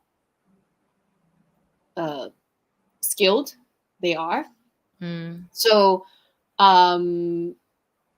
unless you want to absolutely reduce your chances of being a target, they may still target you though. I'm just saying, if you have a luxury bag, then you might be higher of a target. But if you absolutely want to reduce your chances, then don't bring it. It's more so for your own safety, and also if you don't want to lose your bag. I guess that's, yeah, it's hard. It's hard because sometimes you just are unlucky. I have brought I think when I went to Europe, I have brought my Palm Springs backpack at the time, and I have brought my Chanel Mini. Oh no, wait, did I bring my Chanel Mini? No, I think I only brought my Palm Springs Mini because I didn't want to have to care about 2 bags. I usually do bring my Chanel Mini, but only to Hawaii. Hawaii is okay, but to Europe, I only brought the Palm Springs Mini, and even then, I didn't wear it every day. There were some days, especially when I was in Italy, and it was known that they just target a lot of tourists, and the tour guide, they usually tell you in advance, oh, this is area that a lot of tourists get targeted. So on those days, I just took out my Le Sport Sac bags. Those are the bags that I wore on those days, and I just left my Palm Springs Mini in the safe at the hotel. And so even sometimes, yeah, even if I did bring it, you can still bring it, but I might not wear it every day. That's, yeah, you kind of have to pick and choose the days that you're wearing it, maybe. That's how I would go about it. How about you? I'm thinking about this too, because like now that I have like a Kelly, like I want to bring it along with me for traveling. But is it safe? Like, is it safe to be carrying, whether it's a Kelly or Speedy or these luxury bags, especially in the current climate? Maybe previously it was already not so safe, but I feel like now it's like a little bit more not so safe. Like I don't know. So if you are still, you feel like you're okay with carrying it, then just be extra vigilant. Just be very aware of your surroundings. Maybe use the bag only during the daytime. Try not to be going around any, at nighttime. Even if it's brightly lit at night, I still feel like maybe during the nighttime, just be a little bit more. Just maybe don't bring it out. Daytime would be better. Crowded space. Maybe malls will be okay. Like you're going that kind of place. Yeah, I go by gut feeling a lot, and also just what other people tell me. Like if the tour guide is telling me that, oh my, I'm not bringing my, even if it was just the Palm Springs Mini. But at the time, I love my Palm Springs Mini. It's so cute, right? I didn't want to lose it. And more than that, you also don't want your bag to be destroyed or the content of it, because when they get in your bag, I think sometimes don't they just snip it, or maybe if they're not snipping it, they have a really fast way of opening it without you noticing it. Maybe someone bumps you, distracts you while the other takes it. So you just don't know. I feel like it depends on your comfort level. If you're really not comfortable, then maybe just don't bring it. It's fine. Yeah, totally. Yeah. Okay. So this is the next one where she's asking, do you bring your receipt from your previous purchase bag for customs? Actually, you know what? I never did, but I feel like it's important to bring, because especially if you're going to places where you're going to buy a lot of other bags, you might run into the trouble of like, oh, was this new? So it is good practice to bring it because you're supposed to. You're Mm, supposed to bring it. But I understand a lot of us just you either forget or you don't think about it. So at least have a picture of it mm, somewhere, like either on your phone or store it in, store it on Google Docs so you can have access to it easily at least. If you had to really get searched and the customs agent is suspecting that you didn't actually bring it from home, then you can say, I have the receipt, it's somewhere, I can get it. At least, like, you know, or actually, the best way is to, if you don't want to lose your original receipt, is to make a photocopy and keep that. mm. It's almost like your passports. I don't know if you all do that, but we always make a photocopy to at Yep. least store it somewhere else in case if we do lose our passport somewhere, then we have a copy just for emergencies to try to, I don't know, get it back from the embassy or whatever. Like, never happened, but just good practice to have Have a some copy. sort of copy at least. True. True. Especially now with traveling is really picking up. Yeah. Yeah. Better have extras. So I see a Okay. few comments on top. Never full, good bag. I'm glad I got it. Can't justify the current price. Vivi just said that. Chris, I'm glad I didn't buy the Lady Dior's. I watched many reviews. Same consensus. Difficult to get in and out. Yeah, I think Lady Dior. I almost put it in the slides for the different size. Clearly, I have the mini size, but I didn't buy the. I didn't put the.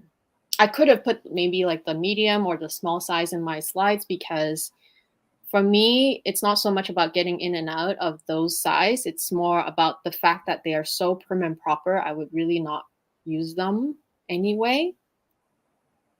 So good point, Chris. Oh my gosh, I have to pull this. Okay, I went all the way down to the bottom again. Erica, I love the Palm Springs mini too. I took it to Coachella and it still Ah, looks perfect. I have to ask this because Coachella is so foreign to me. Like I've heard of it, I've seen some like crazy things on the TV, but like is it some kind of massive rave or what is it? What is this Coachella like I saw on Instagram it's supposed to be like is it a fashion? Is it a place for fashion as well? Like I know a lot of influencers go for it. I thought it was It's for concerts. it's like a 1 day concert. It seems to like run on for like a whole week. I Amber Heard goes to Coachella. Maybe I don't Erica can tell you because I don't know either. I hear about it a lot because I do watch some US based vloggers and they do get in. Do they get invited or do you just go? I don't Yeah, even do you know go and is actually. it very expensive? I saw somebody trying to sell Coachella tickets for like thousands of dollars. And I was like, Really? yeah. So what is this Coachella? Is it like Why? a 5 day rave, partying and rock stars and I don't know, man. So I'm curious. Erica, please, if you don't mind.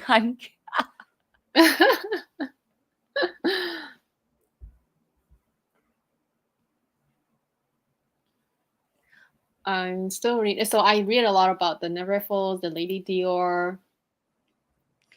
Okay. So here's one more from the bottom from Diana. Okay, good question. It's also about traveling, huh?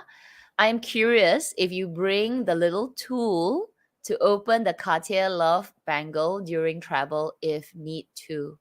Yes. Good practice to bring it along. Depending on your security guard, the person that is going to check you at security, if they're having a bad day, they might ask you to take it out. I have never been asked to take it out, um, especially after I explain that I can't take it out. They don't like, they'll be like, they'll just, just a little inconvenient because I have gone through multiple securities when I was traveling between Singapore and Malaysia and also even beeped at the US side. The US didn't just, they just looked at it, they said, okay, go, they'll just pass. But in Malaysia, I had once the officer said, keluar ini, oh, cannot take out like that, keluarkan. But luckily I'm Malaysian as well, so I said, ini tak boleh. Ini screw.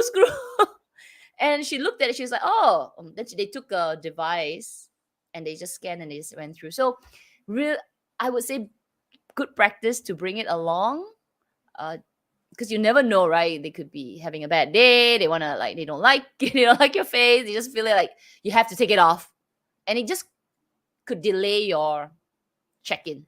That's all.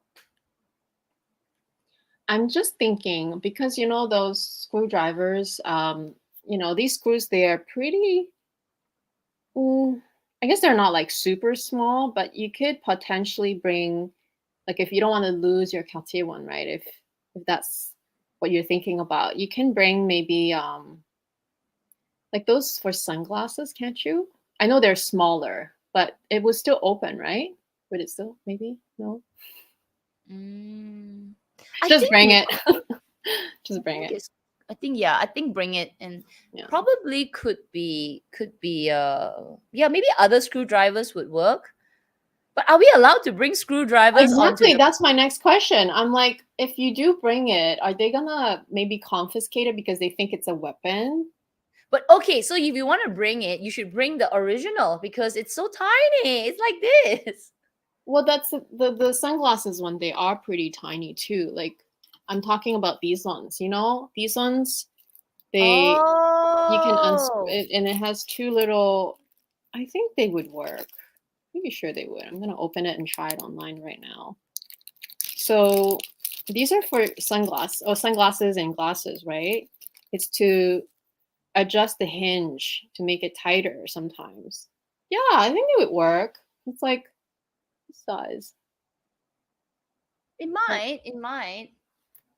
Well, I know I have the thin version, so is it a smaller screw? Oh, it definitely works. It definitely will.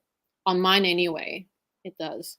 Yeah, I would say bring something along. Maybe have some but it could be a weapon. But yeah, the small one, maybe not. Yeah, maybe but a small one is like something like maybe that's okay, and it's clear that it's a little screwdriver, right?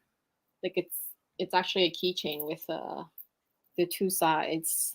So I know this one works because I just tried it. But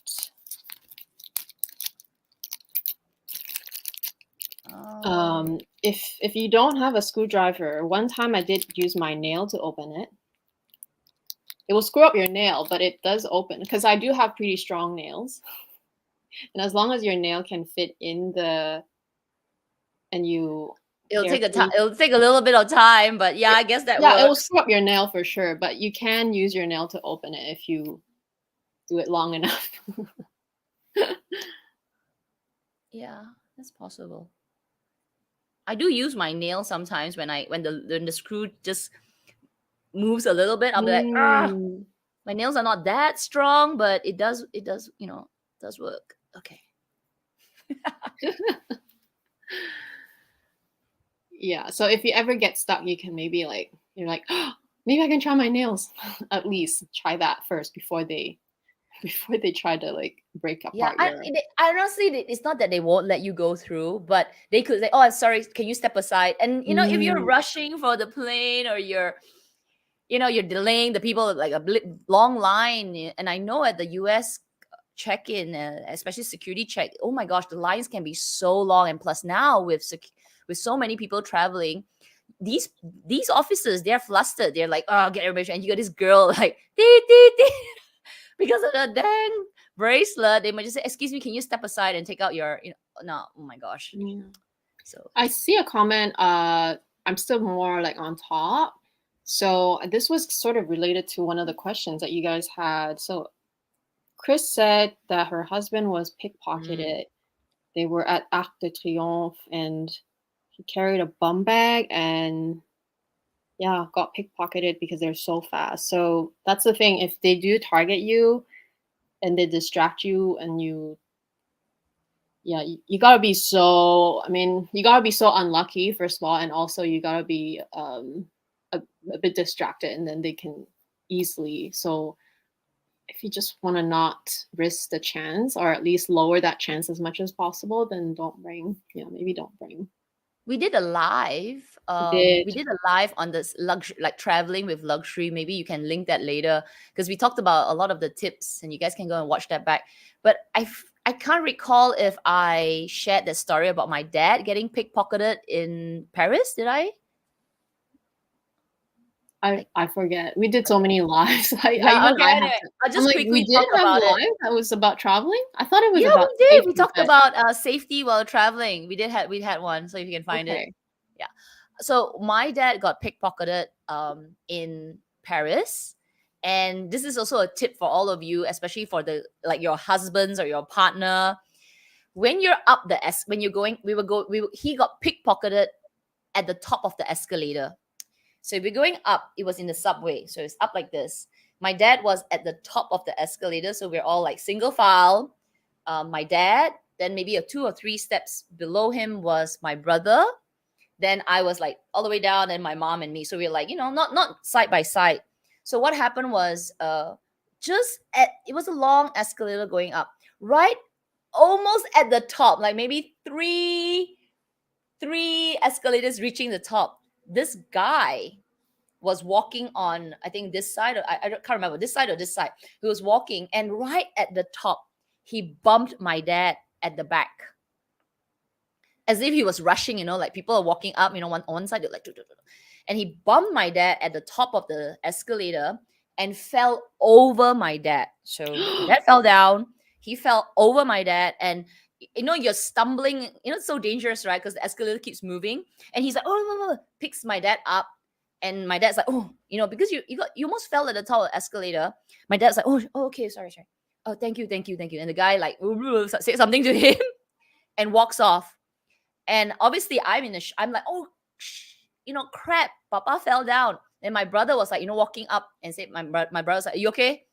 And then my brother had a split second and said, hey, check your pocket. Yeah.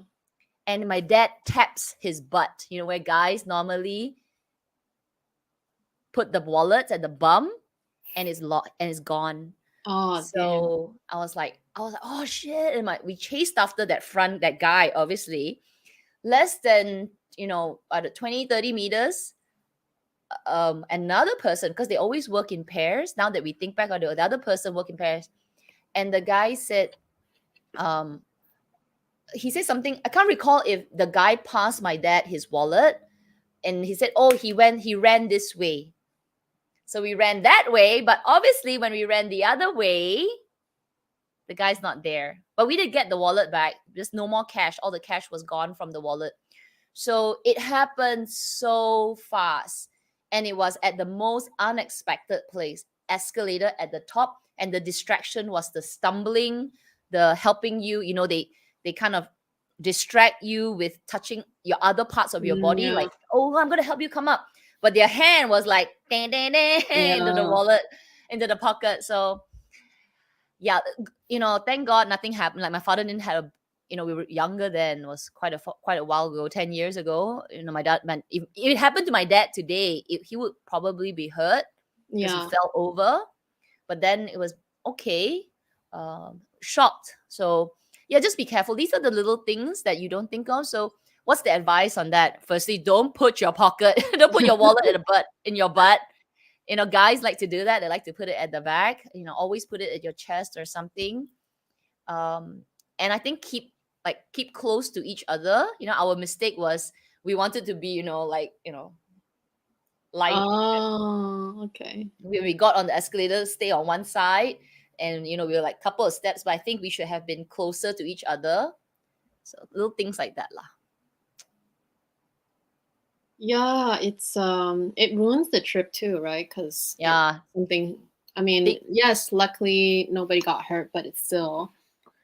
It's true. I think we lost about 1,000 euros. Oh gosh. Because you get cash, right? Older people tend to bring cash, and it was that time where you don't have a lot of digital payments, still credit card. So it was like it was a few hundred euros and a few £100, but I think it added up to be about 1,000 odd euros.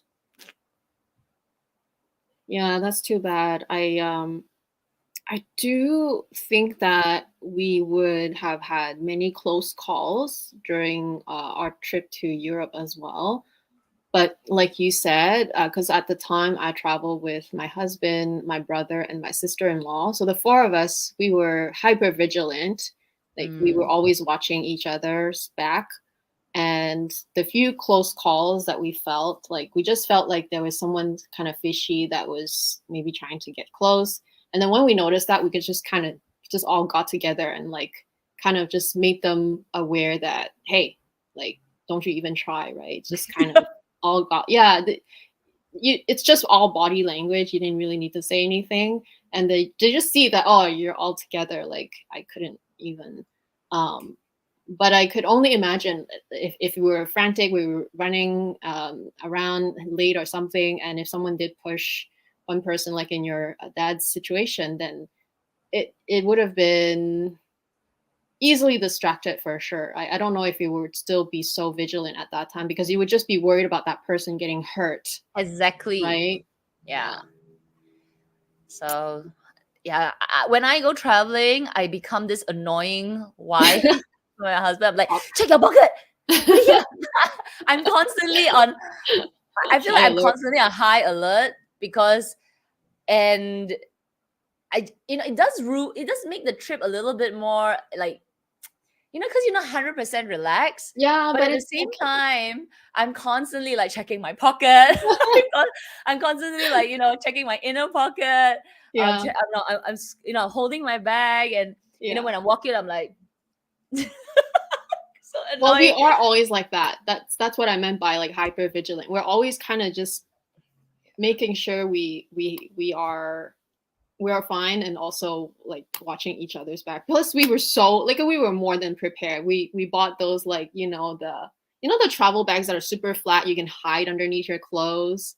So if you had a lot of cash, it would be underneath your clothes. Not so easy to like we do have wallets and stuff, but it would hardly have anything inside. So we were probably more than prepared, more than well prepared, because the thing is those travel wallets that are like basically underneath your clothes, it gets pretty hot. I will say it gets sweaty. Like that thing becomes so uncomfortable. But No need to it's buy. You but just it's buy better those. that way. Yeah, you No, don't you lose no, but everything, right? Especially your IDs, your money. where is it? Let Um, me see. You could buy those little pouches, like what my mom does. She'll buy those little pouches, right, with zips, and she'll stuff money inside, like few $100 euros, and she would put it inside her pocket, and she will pin it into her pocket. yeah, you can do that, but that's really good. But like we went the step like Oh, the we extra went space to buy. we went and bought the anti-theft bum bags. Basically, they're Good. Oh flat my as a god. pancake. They have zippers, and they're also the fabric is supposed to I can't Cannot be remember. cut. I think maybe cannot cut. Yeah, Is it? something like that. It's just very uncomfortable because it was also like very hot when we were there. We were in several cities, but it was very hot in Italy. It was very hot in Spain, and so it was just everywhere you walk, and then you go home, you're like, oh, this thing is like drenched in sweat. At one point, I even like didn't want to wear it. I'm like, I don't want to wear it today. I just don't want to wear it. Like, let my husband wear it. But if you like, we were paranoid. We just knew like pickpocketing is such a big thing, right? But rather be safe than sorry in a sense, I True. guess. Yeah. True. I think I caught up. I see Miss Annamelly says, I have the Capucine BB, good corporate bag. Yeah, it's more corporate look for sure. Woman boss, girl boss kind of bag. Mary Smart. Weight is number one factor in my purchase decision. So many gorgeous bags. Have to admire them from afar. Yeah, Yes. agree. Yeah. So June's also ended up selling the Capucine. It is quite heavy. Yeah. Hey, we get it. Like, we get it. Okay, you want to Yeah. show us quality, like gold. Ooh, it's heavy, But when it comes to bags, there's that fine line of weight that I feel like bags shouldn't cross, because once you cross that, then it takes away my ability to pack the bag, which is what it's supposed to be, right? You want to pack the bag. Yeah, I think I have a threshold for weight, and I go by feel, of course, but I think for me currently my heaviest bag is the Trendy CC. But the Trendy CC does have everything else going for it, at least. And I really And do it's like Chanel. and it's a Chanel, yes. But that's pretty much my heaviest bag. I think following that one, it would be my Chanel 19. But you know what? I don't find the Chanel 19 so heavy at all. Yeah. I think the Chanel 19 is quite reasonable for me. It's okay. So It's the chain. The chain is a little it's just the heavier, but chain. the bag itself is not that bad. Mm-hmm. Yeah. Erica, I'm attracted to the loop bag but never bought it. Yeah, I think that's the loop bag. You really have to try it with your things inside. It gets I can like I think it gets annoying. It's just yeah, it was just too capacity wise, it was just too close to how the Nano is, the Nano Speedy, and I already like for me the Nano Speedy with the zip being a bit smaller, I was already kind of like, okay, this is so much, this is the most I'll put up with. But having the curve, I was no, it's very pretty though, so well made.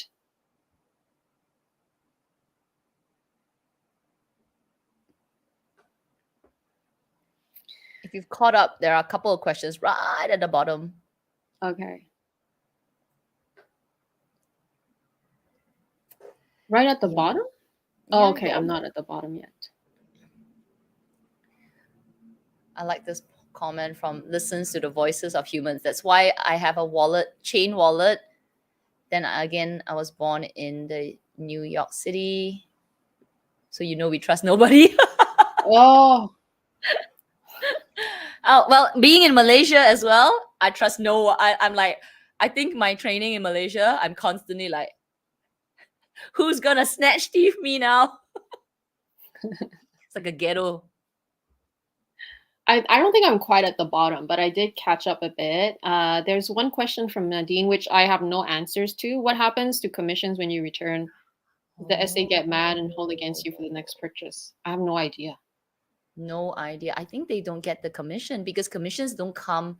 Commissions get calculated at the end usually. So Yeah. if you get returns, Mm-hmm. then it's not a sale. Yeah, so probably not.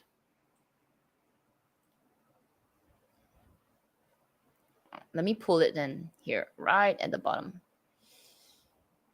This one, I think I'll give it to, let me pull this. I'll give this to Amy. BB, Chanel 22 bag has really grown on me. Yes.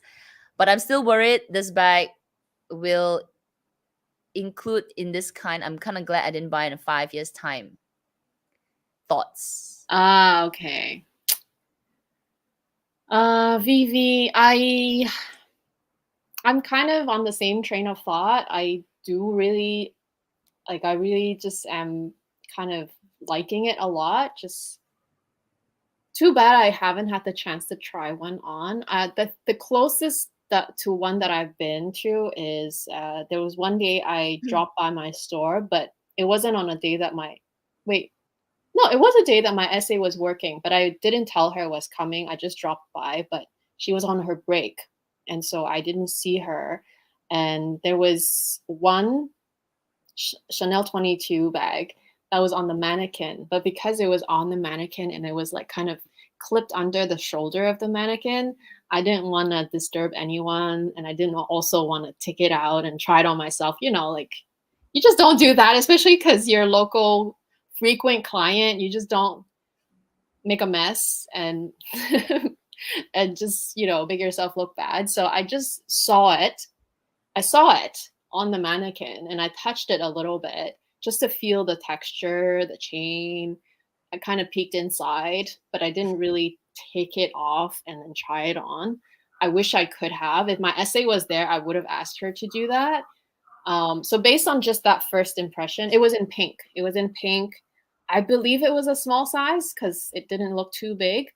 So it based on the first impression, I really like the leather. It's very similar to how the calfskin 19 leather is, just that more durable, smooth leather. It feels like it has some sheen to it, not so shiny, but like it has a little sheen to it.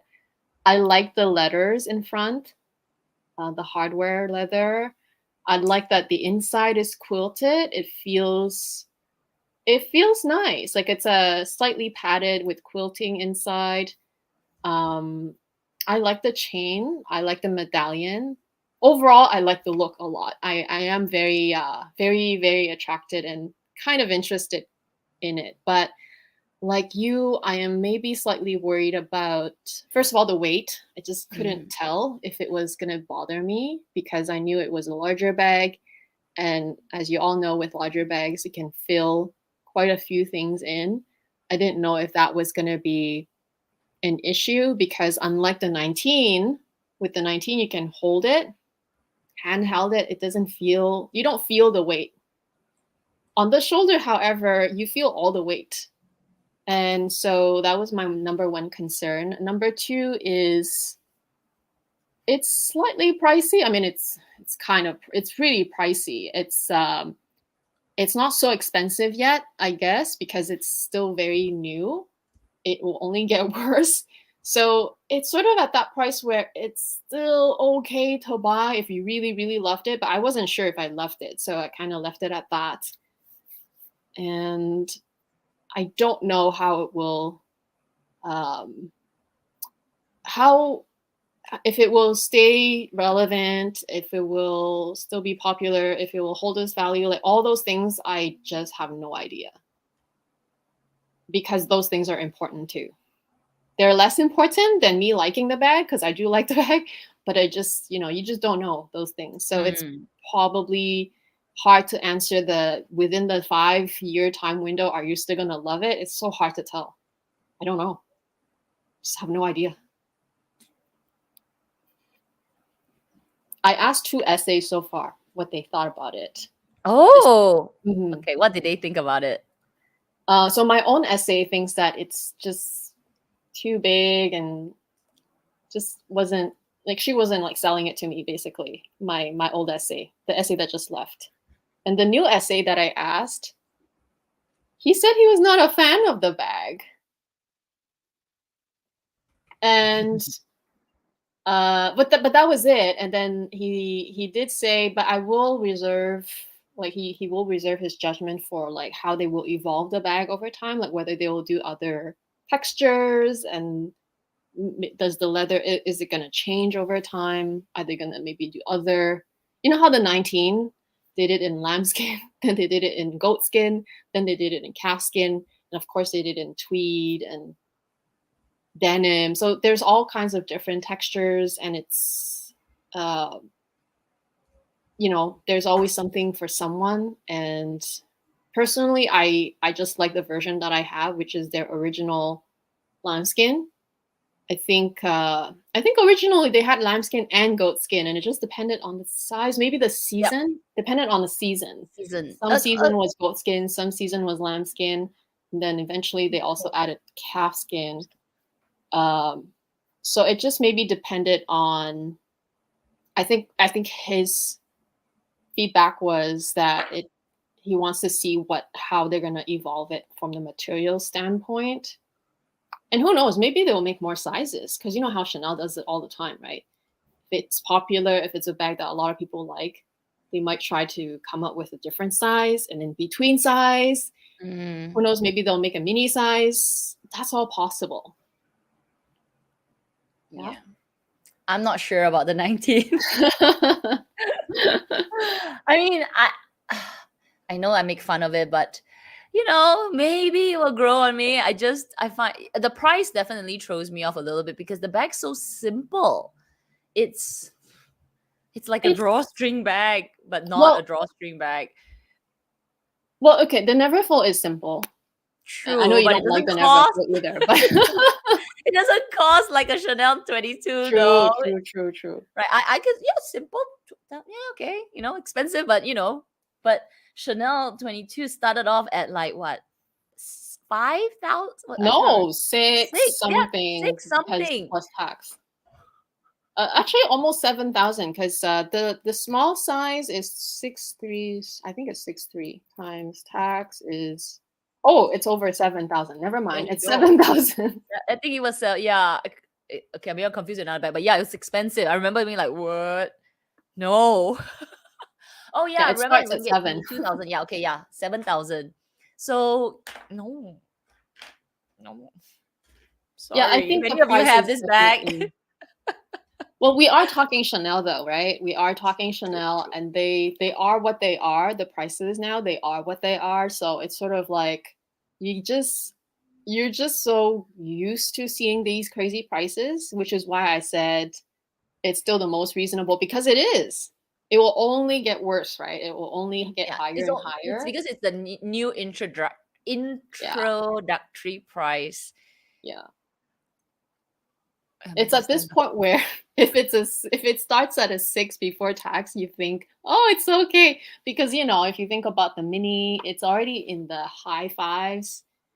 So when a bag is in the 6, you're like, oh, okay, it's still okay. Like you think that way because you're so accustomed to seeing these crazy prices. Of course, I'm not denying that overall it's just I think we are Insane. all being overpriced. We are just so crazy. We're just so tired of these prices, but tired in a way that you expect it almost, right? Um, Yeah. don't buy it. Definitely don't buy it if you're not sure yet. And At these if, prices, 100, you yeah, have to be more than 100% yeah, sure. I think I think we could still like kind of roll the dice with other brands because, you know, save a little bit more. It could be a try. Everything is expensive, that's for sure. Like really, I went and buy some food yesterday, and I was really like, that's like 50% more its food expensive. is so incredibly expensive Very now. expensive. So everything's expensive. Don't want to talk about it anymore. But with other brands, if you talk about luxury, you still could, like I said, roll the dice, like gamble with it a bit because it's quote unquote more affordable. But Chanel, wow, no, you have to be very, very more than sure. Yeah.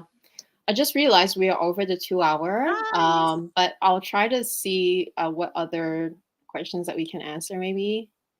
There are three more. So at the end, we'll have to go to the Okay. end. Okay, let Quick me one. just grab the end. Okay. Snowy.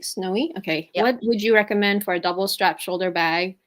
I have the medium large, but I don't use it every day. Was thinking of YSL small Lulu, YSL Jamie, Marmont small. Any ideas? Oh, that's a Mm. lot of choices.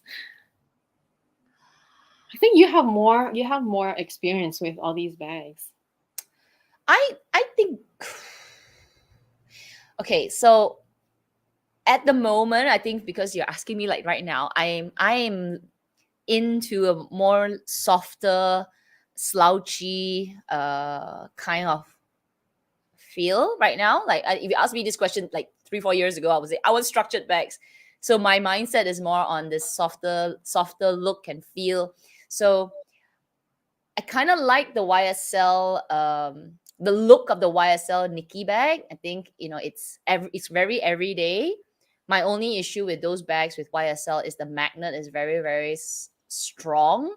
I have heard that over time the magnet does get better, and I've also heard a tip that you can put a little bit of a cellophane tape at the magnet, just a little bit to kind of counter the strength of the magnet, but it's still strong, but at least it takes a bit. You don't have to like pull it out so hard. So I find that the YSL bags are better for every day. Gucci Marmont. I'm not the fan. I'm not the fan, so but I'm trying to be, not biased on this. It has that softer look and feel. And yeah, I think it's more everyday compared to a Chanel bag for sure. For sure. So other than that, LV has a couple of shoulder bags right now.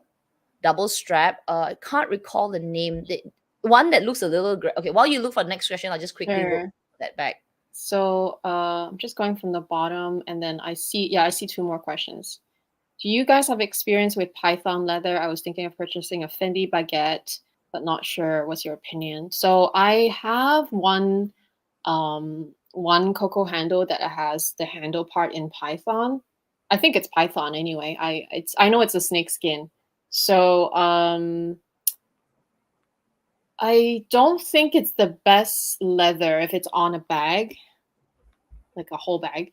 I don't think it's the best leather for wear and tear because as pretty and as exotic as it is, it's just not the best unless I don't know. It depends how they treat the python. If they treat it so that there's no scales lifting, then maybe that's okay. But I heard that it's always just kind of a matter of time that they start lifting, even if it's just a little bit.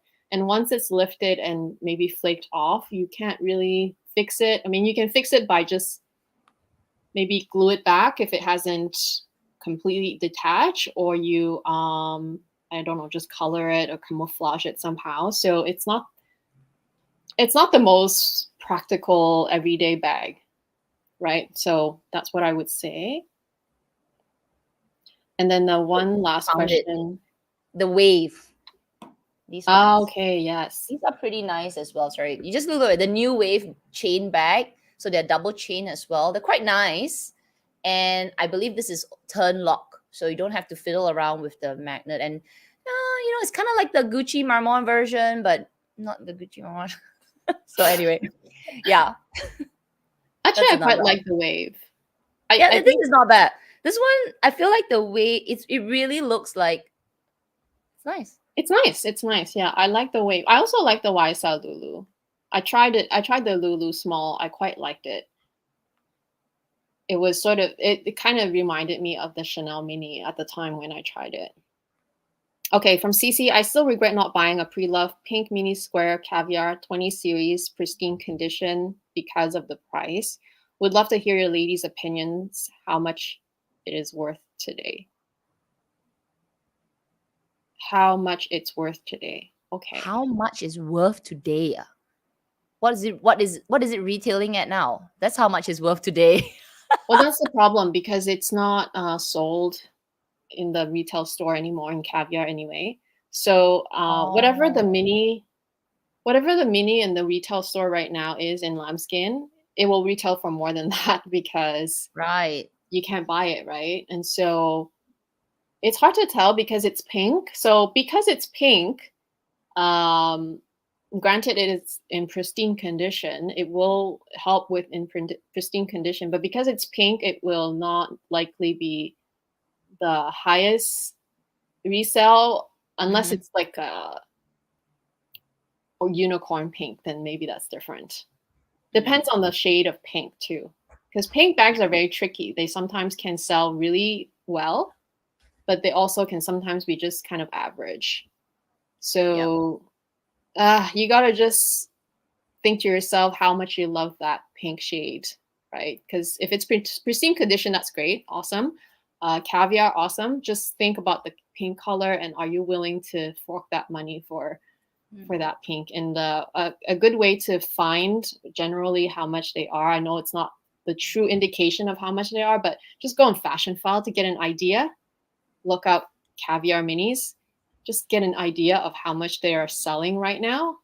And you can sort of base your price around that. Not exactly that, because they are a little bit more overpriced, but just base it around that and see if you're comfortable with that price, because they are always going to be more expensive because it's that's a good tip actually. Let's just give you a gauge, and knowing that Fashion File is like jacked up, you can discount it a little bit, and if you feel comfortable with that price, then that would be the price. Yeah. So next week we'll be back on Kat's channel, and we'll be doing Bottega and Balenciaga. I think those are the two. So we'll do our favorite picks from kind of both brands. I think we can also do a little bit about the designer. I feel like Bottega has a new designer as well. The current Daniel guy has left. So we could talk about that if we can get information. But otherwise, we're doing our favorite picks from the two brands. Yeah. So thank you so much for joining us. And I'll try to link the episode that you said that we did, but I don't remember actually, but I'll try to find it. And yeah, have a great weekend, guys. We'll talk to you guys next week. Bye. Bye.